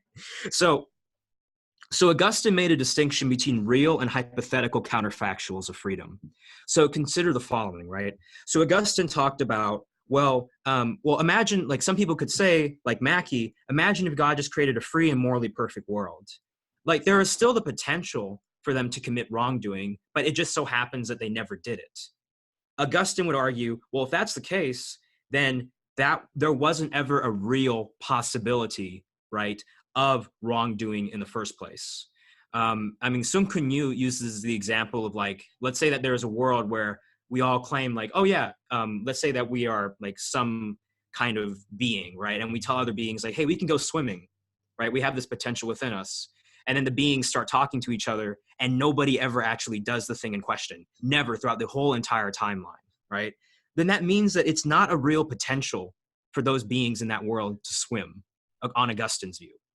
So when it comes to the case then of people committing sin and committing evil, we need to get into Thomas Aquinas's view of the person. So Aquinas had the following view, or Thomist, classical theist. So the view was that the soul is what unifies the substance together. It's what makes us who we are in some sense. And flowing out of the soul are two powers, the intellect and the will.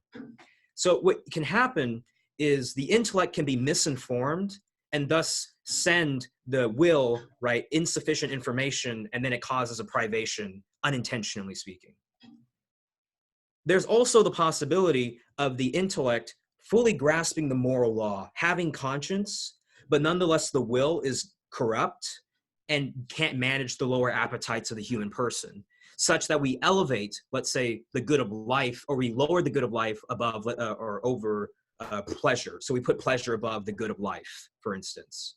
The will is corrupted in that instance, despite the fact that the dictates of reason know what is right. So there's a problem here with like the channeling, right, of our intellect to what the will should be doing. The argument here is that's exactly what happened when Adam committed the first original sin. Adam and Eve, they both knew that they were not supposed to eat from the fruit of the knowledge of good and evil. They knew what God's commandments were. They also knew that when the serpent tempted them, that the serpent was saying, oh, God doesn't want you to become like him, even though that's the express purpose of why God created human beings, that we be in unity and ultimately come to him. So Adam and Eve already had, in some sense, the corrupted will. Because then all of a sudden it talks about how Eve looked at the fruit and saw that it was good. So the sensual delight of the fruit, whatever, began to override her reason, her intellect, and the dictates of what she knew to be true. So then in the process, right, Adam and Eve instantiated the real possibility that we would commit evil. That's the origin of evil, right? It came about through ignorance and also a deficient will.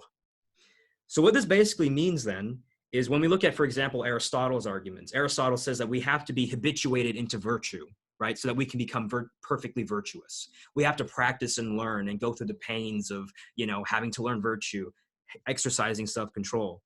The flip side is true with respect to evil, right? Evil, if we grasp it even one time, it can tempt us if we keep on giving into it. But recall that God created us with his image. He created us to seek him and to find him. So within each person then, there is good and evil within us. And it is our choice whether or not we will obey the will or if we will have the intellect truly uphold itself. So that's a bit of a overview there. But let me just go to my final point and then I'll be done. And I want to hear everything you have to say, Sam, and everything you want to say, Jordan. Okay. This is why I actually believe that this is why I'm an inclusivist and why I maintain Christus Victor, the theory of atonement, right? So I'm an inclusivist, meaning I don't believe that someone has to explicitly know about Jesus in order to be saved. If they follow and obey their conscience, then they are obeying the aboriginal voice of Christ, of God within them, which is, as St. John Henry Newman said, that's God within them, and they can be saved through that fashion. Second, I maintain the Christus Victor view because when Jesus died on the cross and he resurrected from the dead, he actualized the potential within men to conquer death and be unified with God.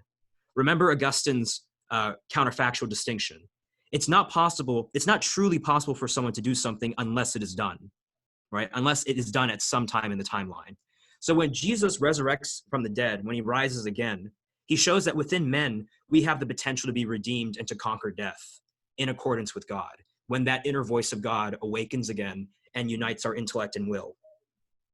But the reason why some people are in hell is because evil itself takes the good and perverts it and twists it, such that the person who is continuing to do the evil thinks that they're doing the right thing, thinks that they're pursuing the good, And I think there was another point here.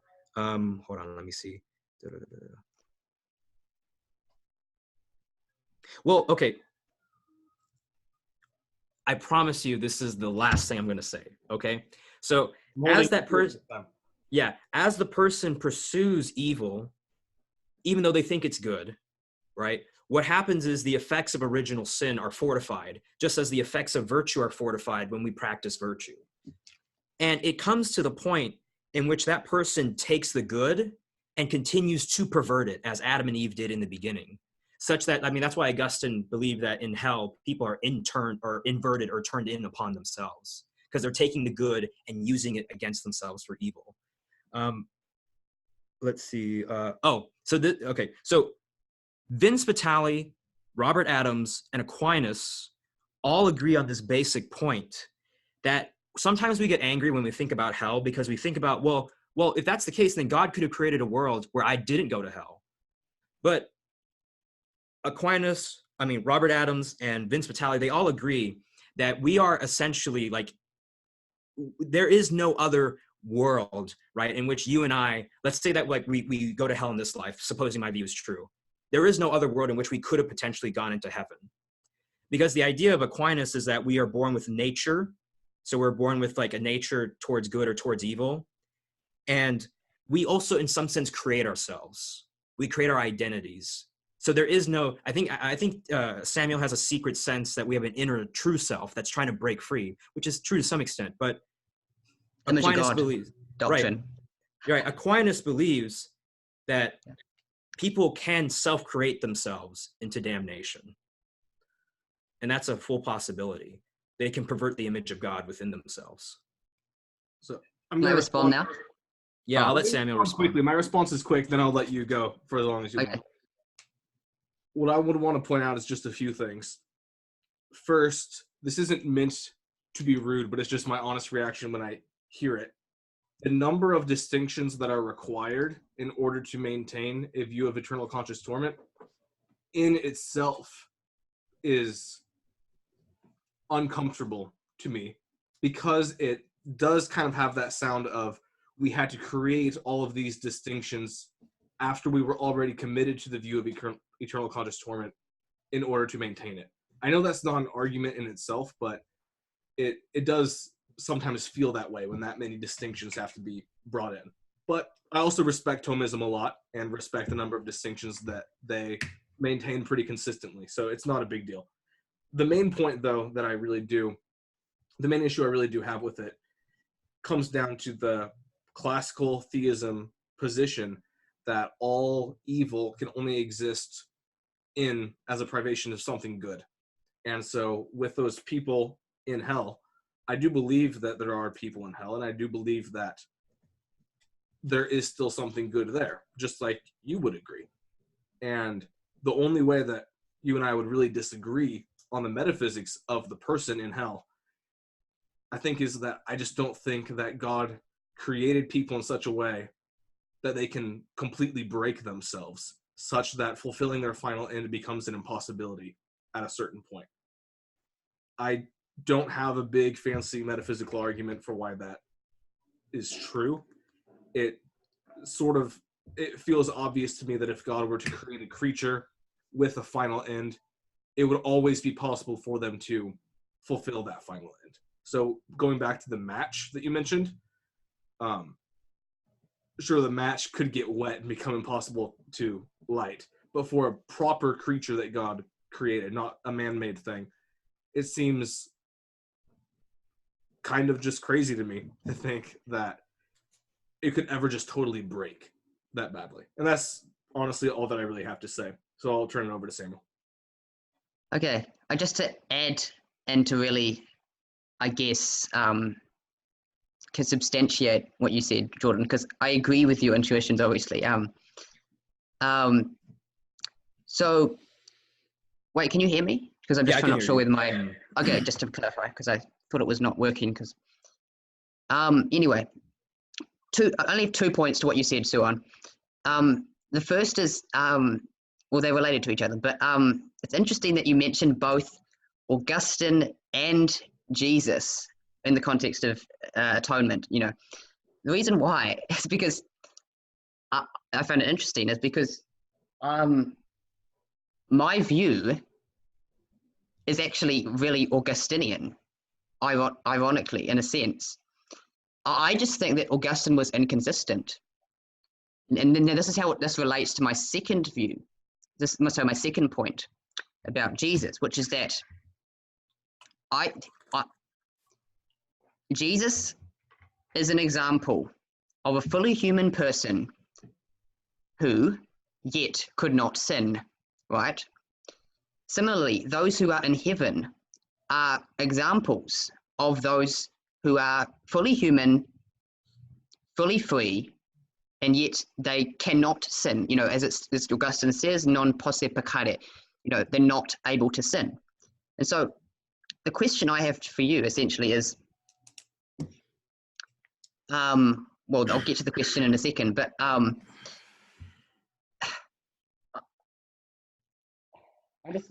guess I just want to say that you're not, even though you are a classical theist, you are not fully appreciating the logic of created freedom, what true freedom looks like. And that's the core issue, I think, Suan. So if we go to Augustine, I just have some of his, just to quote him in a few places, like, and Aquinas says the same things because he's following, you know, the same sentiment, right? So I affirm, I'm a Christian Platonist, right? And so when Augustine, you know, because he was a Platonist, right? When he talked about free will and, you know, God's, in the context of God's sovereignty, he acknowledged that, you know, freedom from true beauty or true goodness or whatever, you know, the transcendentals, is like a square circle, essentially. You know, you freedom from beauty would make no more sense than than someone's eye being free from light, right? So, and this gets to my point about where I'll challenge you, Swan, as to how universalism really is incompatible with sufficient, meaningful, significant free will and genuineness, right? I don't think it is incompatible, and here's the reason why. Because, and we know this through experience. To give an example of, you know, someone falling in love, generally, we do not fall in love by first judging that it would be best for us. But rather, once we are in love, you know, once the good of the lover attracts us, you know, once we are in love, we assent to what love desires, right? Because our loving has become the center of our will. You know, our will's been transformed, right?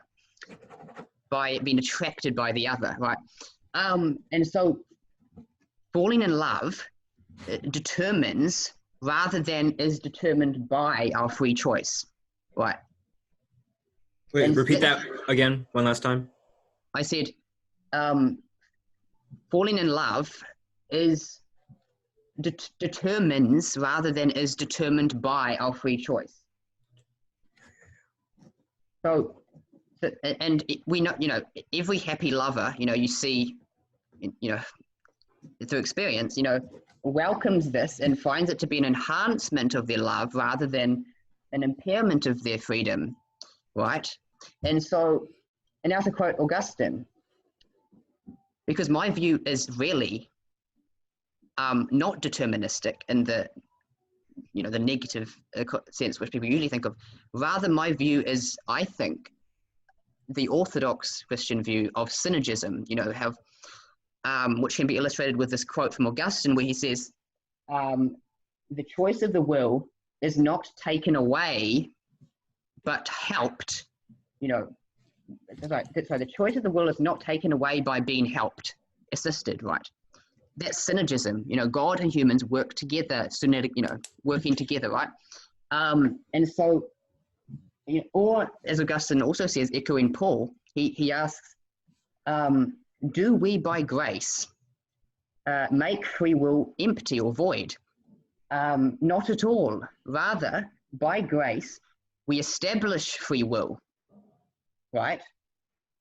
And so this is where I think Augustine and also Aquinas following him is inconsistent, because in light of his belief in eternal conscious torment, right, is because this view, the synergistic view of freedom I'm referring to, right, where grace assists the corrupt will, it's not like intruding in it, or whatever, like in a kind of negative, coercive way, right? If grace assists the corrupt will in a fully fine way, then Augustine and Aquinas, they are arbitrarily limiting this principle by saying that it only applies to those who are in heaven, essentially. Because here's how I'd summarize what I'm saying. If it's possible for someone, a fully human person, to not be able to sin, like Jesus and like those in heaven, right?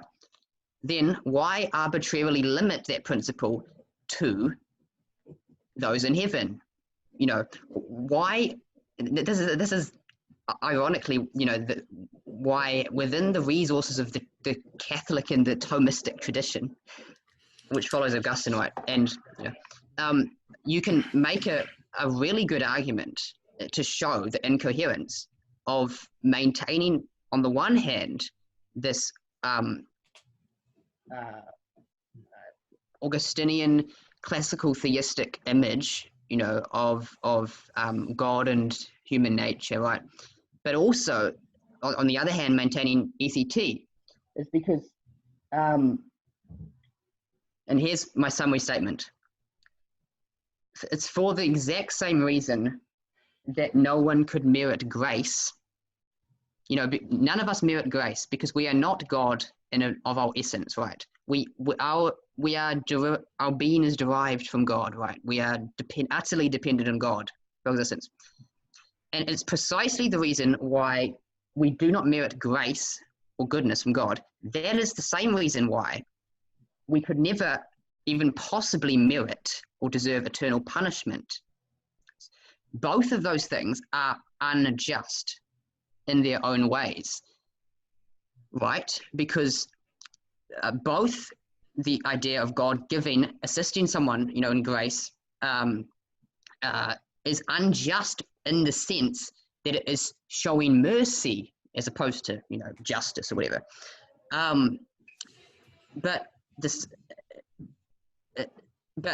So that's how we can't merit grace, and in that sense is unjust. But in the same way, it is unjust for someone to deserve or merit eternal damnation, because their will, as their nature, the human nature, is constrained is limited by their finitude, essentially. And so that's why, in the end, I think not only is it impossible for the God of classical theism and ECT to be true at the same time, but also, so that's the God side, right?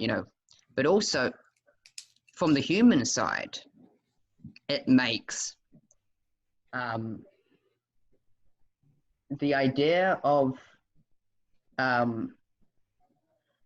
someone freely choosing to reject their eternal good is as incoherent as a square circle. So yeah, anyway, I said a lot. I realized. Yeah. So let me try to respond back. And Jordan, by the way, I know that we've been going on for a bit, so I'm willing to go for as long as you want us to go, but just let us know if you want us to start wrapping up anytime soon. Yeah, for my podcast, you can release the video in one if you want, but I'll probably break it into two parts. Okay, cool. So there's just so many rich things that we can talk about at this point. And I still haven't gotten to secret criticism I've been hiding up my sleeve. Yeah, well, then you're going to have to get to it pretty soon, I guess. Well, let me respond to Samuel now. So, just a few things. I think one thing is that I acknowledge that my theodicy, like, there's a lot that's going on in it. And sometimes when I hear like what you're saying, I'm like, oh, wait, he's missing this point, or he's not grasping this point. And that's probably a failure on my part to be very clear about certain points. Right. So I apologize to Samuel and to Jordan if that's been the case. So let me try my best to respond, at least to everything that's been said, or at least as much as I remember or grasped. So the first is, I think we can boil this debate perhaps down to one, and I know we said this multiple times, like, oh, we think the debate boils down to this, and then it moved to something else. I think the debate boils down to this between me and Samuel. We both hold to the principle of finality. The efficient cause, the reason for why something exists is its final end, right? So the reason why this cup exists, why its existence is intelligible, is because it was created for the sake of me drinking it, right? And it has the exact features and properties of something of which a Homo sapien could hold on to and get water from. Sure, that's the final cause that explains the efficient cause of its existence. This is where my initial worry comes in. I think Samuel is saying he's taking the principle of finality further than what it actually can entail. So he's saying the principle of finality, or rather what he's saying is the principle of finality not only says that the intelligible reason for which something exists is that it has a final cause to which it is directed towards, right? But it's that thing must obtain its final cause rather than simply being directed towards it. And the example of the matchbox, for instance. And I think I've argued again and again that this perspective does not violate the principle of finality, because it has yet to been established, right, that something must obtain its final end as opposed to simply being directed towards it, right? So I really don't know how you would go about just taking the principle of finality beyond that. So that's one response. The second response is perhaps an image of free will an analogy of free will help. So citing the philosopher that I mentioned earlier, Robert Caine. So Robert Caine talks about how he believes that we are self-determined in a sense. So when we're born, when we enter the world, we have certain givens, right? Certain impulses, certain desires, right? Just as from the beginning, we're determined towards the good, if you will. And that the structure of all action is only intelligible under the guise of the principle of finality. And when we do wrong things, it's under the guise of the good. Sure. Caine makes the argument, and this is where I got the idea from Aristotle. Caine makes the argument that there are moments in our life where we have the power to self-determine ourselves. So for instance, the fact that so Caine believes that these happen often, but consider, for example, like just an analogy, like you have a big moment in your life, right? That's going to change the future course of everything. It's going to change the kind of person you could become, right? So if I decided, so for instance, like if I had gone into my dream school when I was in high school instead of where I am now, still good school. But if I got into my dream school, then I probably would be a very different person, right? So at that instance, when I chose, all right, I'm going to choose this school, since, I didn't like some of the other ones, what happened in the process was that I had self-determined myself. I began shaping and molding myself and setting myself on a trajectory towards a certain direction. Now, Caine believes that these happen at certain moments in our lives. So he uses the example of a drunk driver. So for instance, let's imagine that this person is driving down the road. It's a drunk driver. He is, intoxicated. He's not focused, and he ends up hitting somebody. And then he tells the police officer, "Look, police officer, I was drunk at the time. I couldn't do anything. Yes, I know this happened, right? But I'm not responsible because my intellect wasn't fully processing everything, and there was a problem going on, and it's not my fault." Well, Caine would argue that actually, when you look back at the order of the self-determined causes, or the self-determined moments, if you will, that person had done the sort of thing that would put him in that position to inevitably lose control of himself, lose control of himself, and in his substance, in his person, do the act that he had done. So that's kind of a way to view that question. Let me mention one last thing, or actually, no, you know what? You go, and then I'll mention other things. I find it really interesting that you use that analogy, because it sounds exactly the same analogy that Alvin Plantinga uses in his free will defense, which, by the way, has been criticized quite well by Robert Adams' late wife, Marilyn Adams, who she was a Universalist. Anyway, but the reason why I find the analogy interesting, not as interesting, but I don't want to sound too rash by saying that it's a silly analogy, but that's kind of what I'm thinking. Because obviously, as a Universalist, we're not saying that someone is not responsible for their evil actions, even if, obviously we're not denying that. That's not the issue. We're questioning the broader metaphysical picture of, God allowing evil to persist eternally in his creation. So you can have as indeterministic as a picture of God as you want with regard to human freedom, right? Nevertheless, the what Maximus the Confessor calls the gnomic will, which is what you're referring to, is always aboriginally oriented and made possible by what he calls the natural will, right? Which is, and so, however,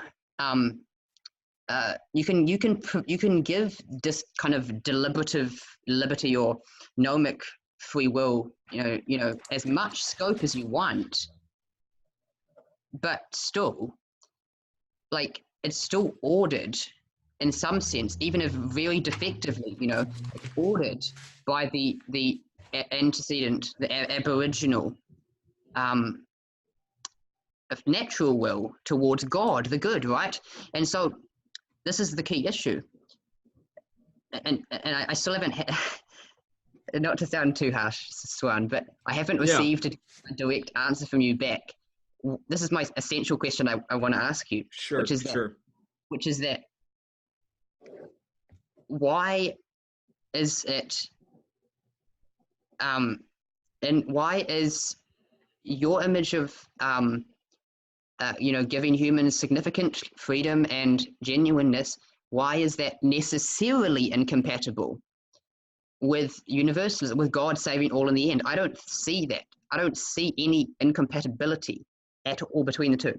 And I guess I don't, because, there's one more thing I wanted to say, but hold a sec.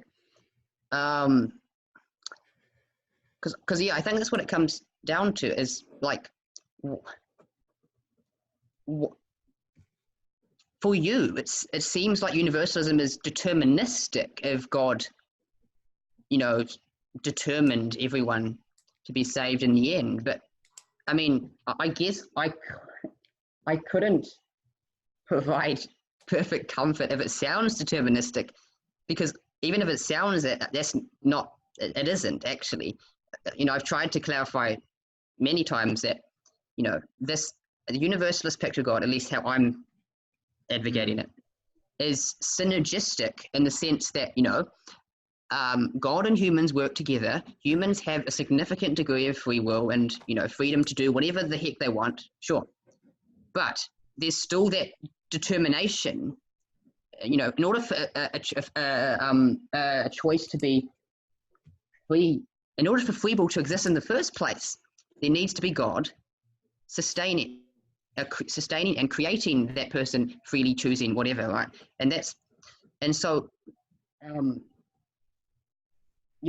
what I said earlier about Augustine, who's portrayed as deterministic, I don't think he necessarily is. I think he's, well, I mean, I have other issues with him, with his original sin, but whatever. The point is,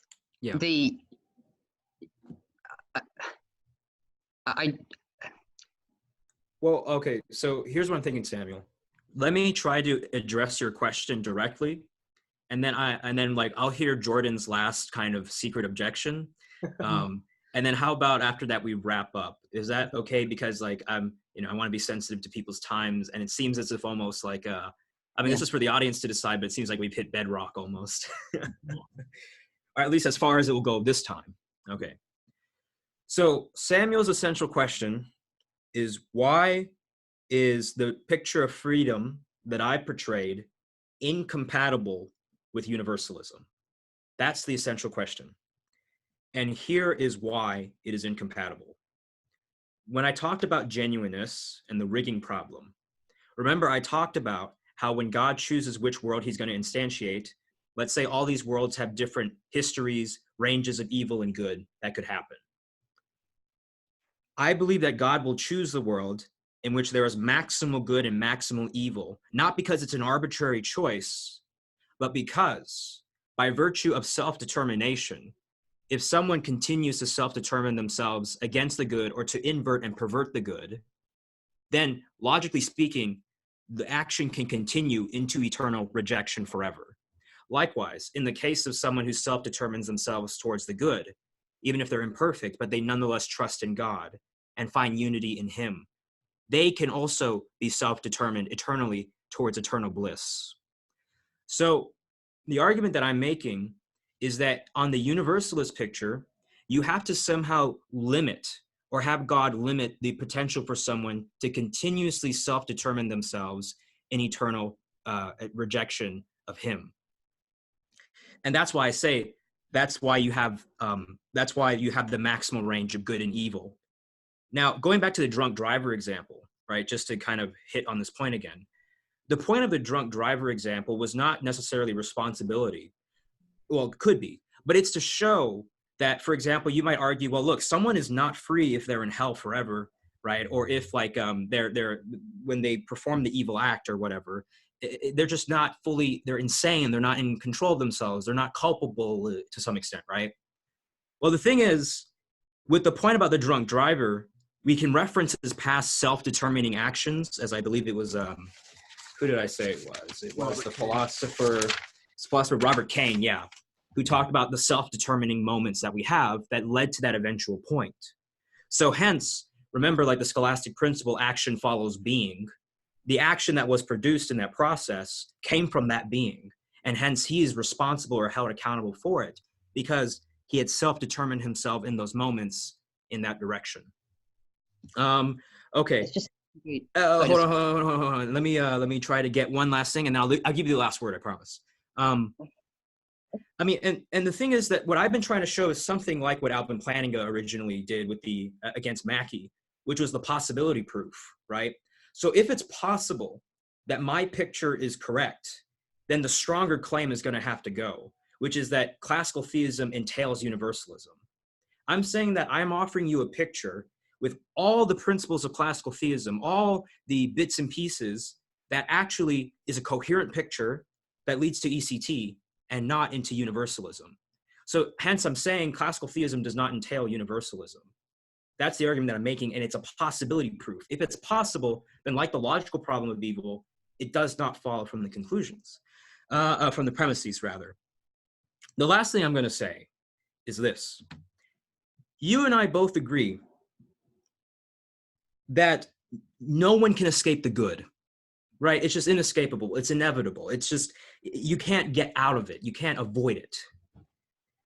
Which is why I maintain that God keeps people in existence despite the fact that they have a deficient conception of the good, right? And that's why they're in the lowest rank of the hierarchy of existence.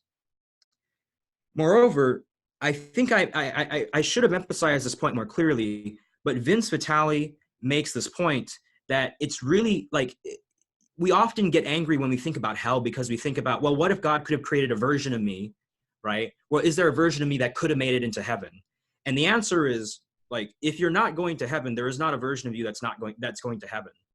Because in the scholastic picture of the human person, we are both given natures and we have the power of self-determination. And just as Aristotle, remember, argued that you could habituate yourself towards virtue, you can habituate yourself towards eternal, like, continuous rejection. So consider, for example, like if you accept, like you and I both accept Mackey's argument that if you choose the good once, then you can choose the good always. Likewise, if you choose the bad once, you can choose the bad always. That's a logical possibility on both sides. And that's why right? You have this distinction. And I'm still like worried that you haven't answered Mackey's dilemma, and there's still a huge gap there. And that's where I'm going to leave it. I'm going to shut up now. You have the last word, Samuel, and then I'll hear Jordan's question, and I'll try my best to answer in less words. Right. I just find it like the persistent emphasis on self-determination, self-determination. Like, it seems to me that, going back to what you said right at the beginning about you distinguish between three types of freedom. I think that was the second one, wasn't it? Or something like that. Yeah, one of the points. I can't help make the suspicion that you are smuggling in a kind of Cartesian egoistic metaphysical picture of the world within your classical theistic picture of the world.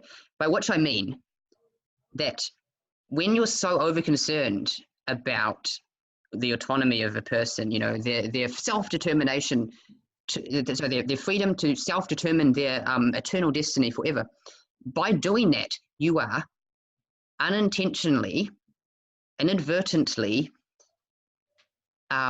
divorcing God from the human. The primary causality from the secondary causality.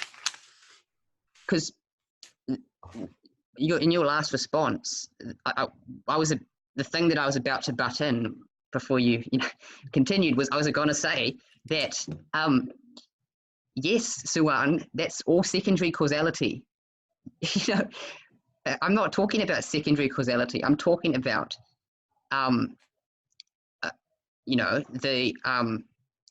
what a picture of the world which is made possible by the primary causality of God. And what I'm critiquing ultimately is so what I'm concerned with ultimately is not to maximize the amount of butts into heaven, so to speak, but rather, I'm concerned about God, the logic of speaking of theology in itself, the project of the coherence of theology. In my view, stands or falls on this question, which is provocative, I admit. But the reason why, in short, is because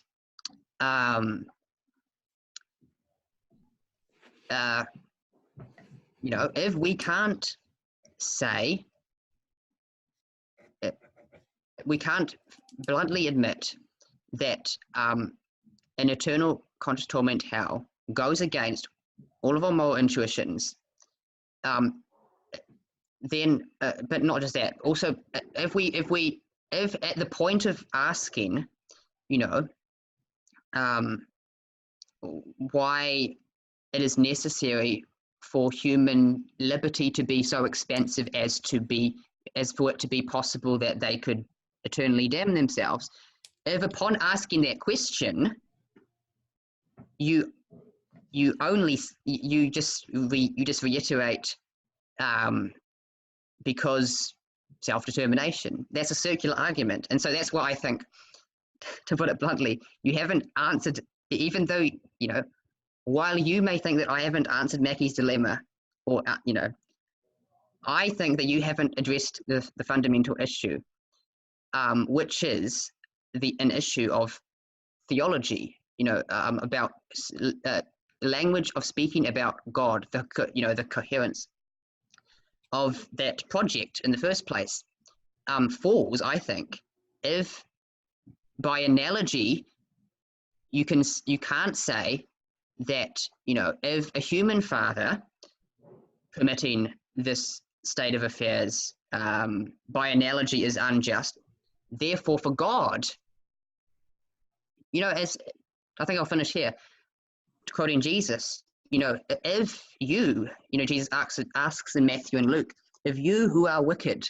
know how to give good gifts to your son, you won't give him a stone instead of a fish. If you who are wicked know how to give gifts to, how much more will your heavenly Father who is in heaven give good So I'm using this essentially as an analogy for why I think that people should admit the obvious, which is that we can make analogical conclusions about God, about this picture about God being unjust. If we can't make these conclusions, then you are in a kind of radical agnosticism or skepticism, about how you can justify your moral intuitions in the first place. But yeah, sorry, I realize that might have opened a whole can of worms just as I realize that that's my final thing. So do you want to say something, Jordan?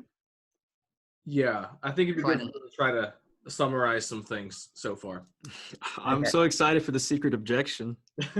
I hope I haven't worked that up too much. Here, let me do some summary and then also get to the secret objection. So, Swan, you began this discussion with the case that you began with Mackey, basically, and asking the question, why is there evil, with the assumption that God can create a world free of evil? And that's been an assumption that has been maintained by both sides throughout the conversation. And you have rightly pointed out that Samuel hasn't given much of an answer. He admitted he doesn't know why God did permit evil to exist. And so I applaud you that your view has offered an answer. You appealed to the fact that you appealed to the idea that God's desire was to create a world in which the maximum range of virtue and freedom can exist. Samuel, you've pointed out that we have certain moral intuitions about God and about morality, about justice, that seem not just a little bit incompatible with the idea of permitting endless pain, but completely antithetical. And I thought you summarized that well here at the end of basically saying, if we can't trust our moral intuitions about this not being a good world for God to permit, then it seems like we can't question any conception that anyone suggests of God. It could all be thrown under the protection of God's transcendence. So if we're able to make any moral judgments on any picture of God, it seems like we ought to be able to at least make this one, that God wouldn't create some people who he knew would just exist in endless pain. And there's a lot more that could be said, especially about Swan's defense of how people can end up in hell forever.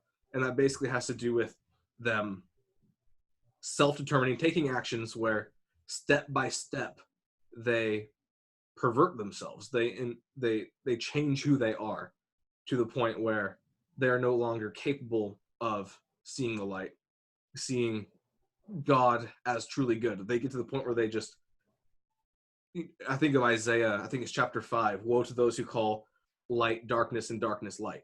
They get to this point where things are just totally backwards and they're just going to keep on choosing evil over and over again. And Samuel, I think your response to that has basically been, if classical theism is true, we can't ever get to that point because there'll always be some goodness within us that's still oriented to God as our final end. I think that sort of sums up the discussion so far. And one sentence. One sentence. Go ahead. One sentence to just elaborate upon your last sentence. Okay. I just want to qualify exactly what I meant. Yes, I agree. This is my claim. My claim is that no one can ever absolutely be culpable for their sins. That's my claim.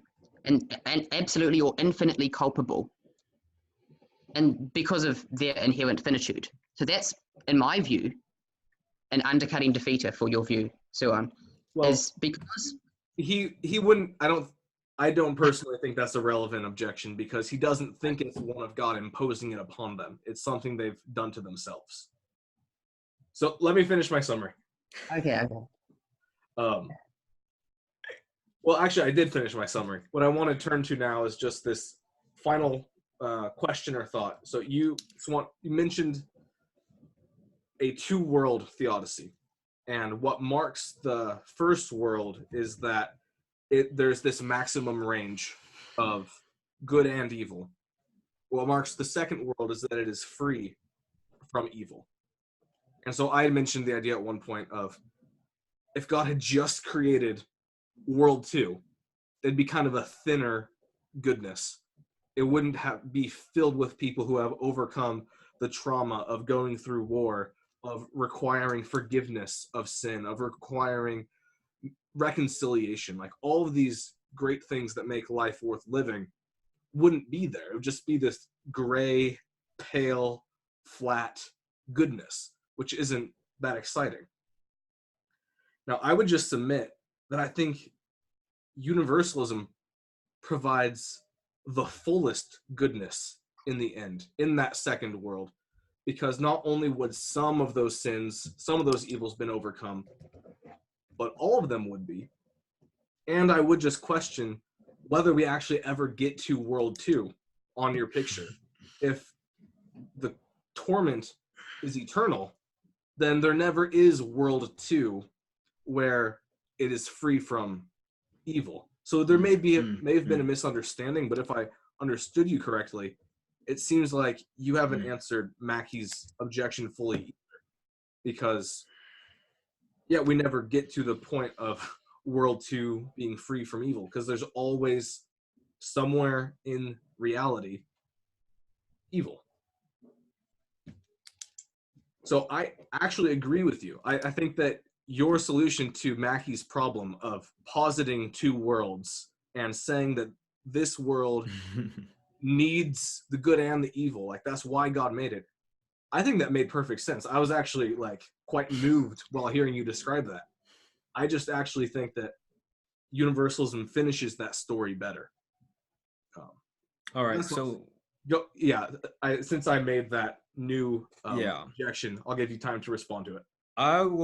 Here's what I'll do. All right, so I'll answer that objection, and then I'll just provide like my final statements, just very briefly, I promise you. And then I want Samuel to have the last word, because he's my friend, and I really do value his words, and I just want to show respect. Cool. Yeah, I'm done talking. You talk, Samuel talks, we're done. So, when it comes to the answer that you've given, right? It would see, and actually, funnily enough, in the article that I sent to Samuel that I wanted to publish on capturing Christianity, I acknowledge actually the possibility that you've laid out, that there are compatible world scenarios in which you have all like the good and the evil in the initial world, and the final world, everything, right, is perfect. And I think that's kind of the picture that Samuel maybe has too. And the reason why I'm opposed to that is twofold, right? So the first is that it makes the assumption, right, that like what is going to be the ultimate measure of what is the best possible world is going to be the ultimate outcome of that world. While I'm saying, no, we need the totality of the picture, right? So Samuel might consider the outcome to be the totality in his view. In my particular view, what I'm saying is, if God really is allowing human beings the full unhinged logical possibility of their actions and what they can do and what they can become, then to preserve that genuineness, you cannot get a final world like that as described in universalism, right? And that's why I'm saying to Samuel, why the argument for universalism kind of sounds consequentialist or utilitarian, right? It's all about like the consequences of what happens in the end, right? Rather than the quality of the good of the act itself and the reality of the possibility of evil in the other direction. So now here's my final statement. So my final statement is this. The first is that I think I've demonstrated that classical theism does not entail universalism, or at least I've demonstrated insofar as I could that a plausible case has not been offered. And Samuel, I love you to death, but this is my assessment, right? It's just I don't see how universalism is entailed by classical theism, because I think I painted a quite complex and large picture, comprehensive picture on why things are the way they are and how each stone moves the other stone in the direction that I've come to my conclusion. Third and finally, I think it all comes down to the convenient mystery on Samuel's view. The convenient mystery is the origin of evil and the nature of the fall and so forth. I think by avoiding that question and then reasoning after that question and not answering it, you can conveniently do a lot. But when you face the metaphysics of original sin, and also the rest of what we've taught, what we've known about Aristotle, about habituation, what the scholastics believed about the nature of persons, what we're going to find is original sin actualized the potential for men to always choose the evil, right? Or to be in eternal defiance. And likewise, when Christ rose again from the dead, he actualized the potential within men to conquer death.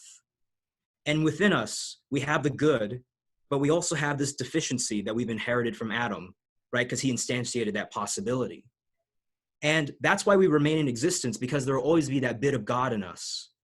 And that's why, in terms of the new creation, the lowest part is going to be those who simply remain in existence, right? Because there's still some of the good in them, but they're not willing to submit to God.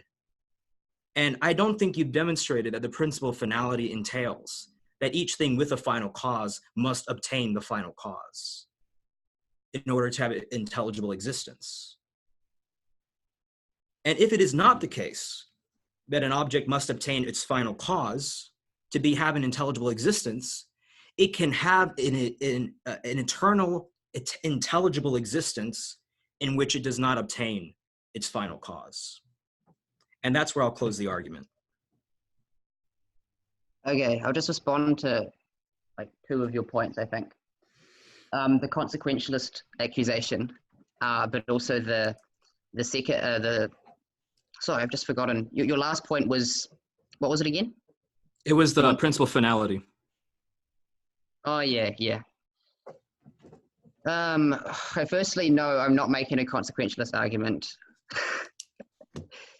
I'm not just concerned with quantitatively with how many people get into the heaven. I'm concerned about the quality, obviously. So I think it would be extremely reductionistic to reduce, my argument to just the quantitative element. It's because I genuinely think that that true genuineness cannot coexist with eternal suffering. And so that's where I would challenge, even though I haven't challenged it earlier, but that's where now I would challenge more explicitly the idea that genuineness actually in relationship between God and humans, that your view of genuineness is actually very reductionistic. And I would say that it's almost completely dictated by the absolutizing of libertarian free will. I don't want to be too rude to say idealizing that principle, but Go ahead. But in a sense that that's what I think it is. So that's why, firstly, why I'm not. I think it's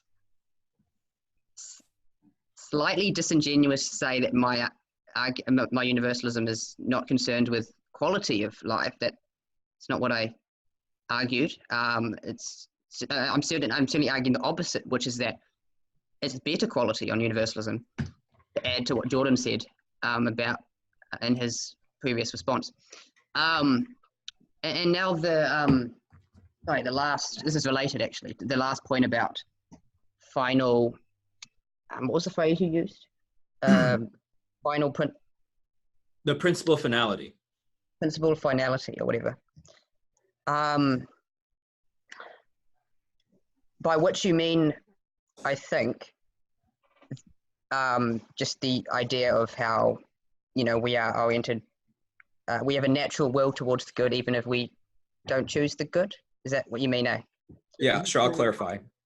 Well, I think I could do it really quick. He's just saying that you made the claim that a creature must obtain its end, and he's saying you haven't proven that. Okay. Yeah, Right. because the principle of finality is a causal principle concerning, so we're basically concerning why God would create, right? And the principle of finality applies even to God because it's just a metaphysical truth. So God's creative act would be unintelligible if it didn't have a final end, right? And I was saying that because God is the efficient cause of the universe, he's the one who brought it into being. If you can't demonstrate, if you haven't demonstrated that a being that is created must obtain its final end, rather than its existence is merely intelligible because it has that final end, then like there's the principle of finality is not violated. Okay. So I don't think that's what I was trying to demonstrate anyway. What I was trying to demonstrate was not. So what I was trying to demonstrate was that if we grant your picture of the world in which ECT is a real possibility, then the God who caused, who permissively caused this to happen, cannot be the God of classical theism, because the God of classical theism is a God who has limited the range of free choices in which humans can possibly choose. And that's basically my argument, what you're doing is you're expanding the range of libertarian free will to an almost incoherent extent, an irrational extent, to which, the choice to, as David Benioff says in the book, the choice to freely choose, not choose God, is almost indistinguishable from an earthquake. Like, how is there actually any degree of rational freedom in that choice when it is obviously against their good, the eternal good? Their eternal purpose for existence is union with God, with theosis, and so that is why your image of God cannot be, even if you try to make it conform with the bits of the classical theistic tradition, I don't think it can fully be the God of classical theism in the way that we've talked about. It could be a theistic personalist. Oh no, you didn't go there. No, I'm just kidding. No, I'm joking.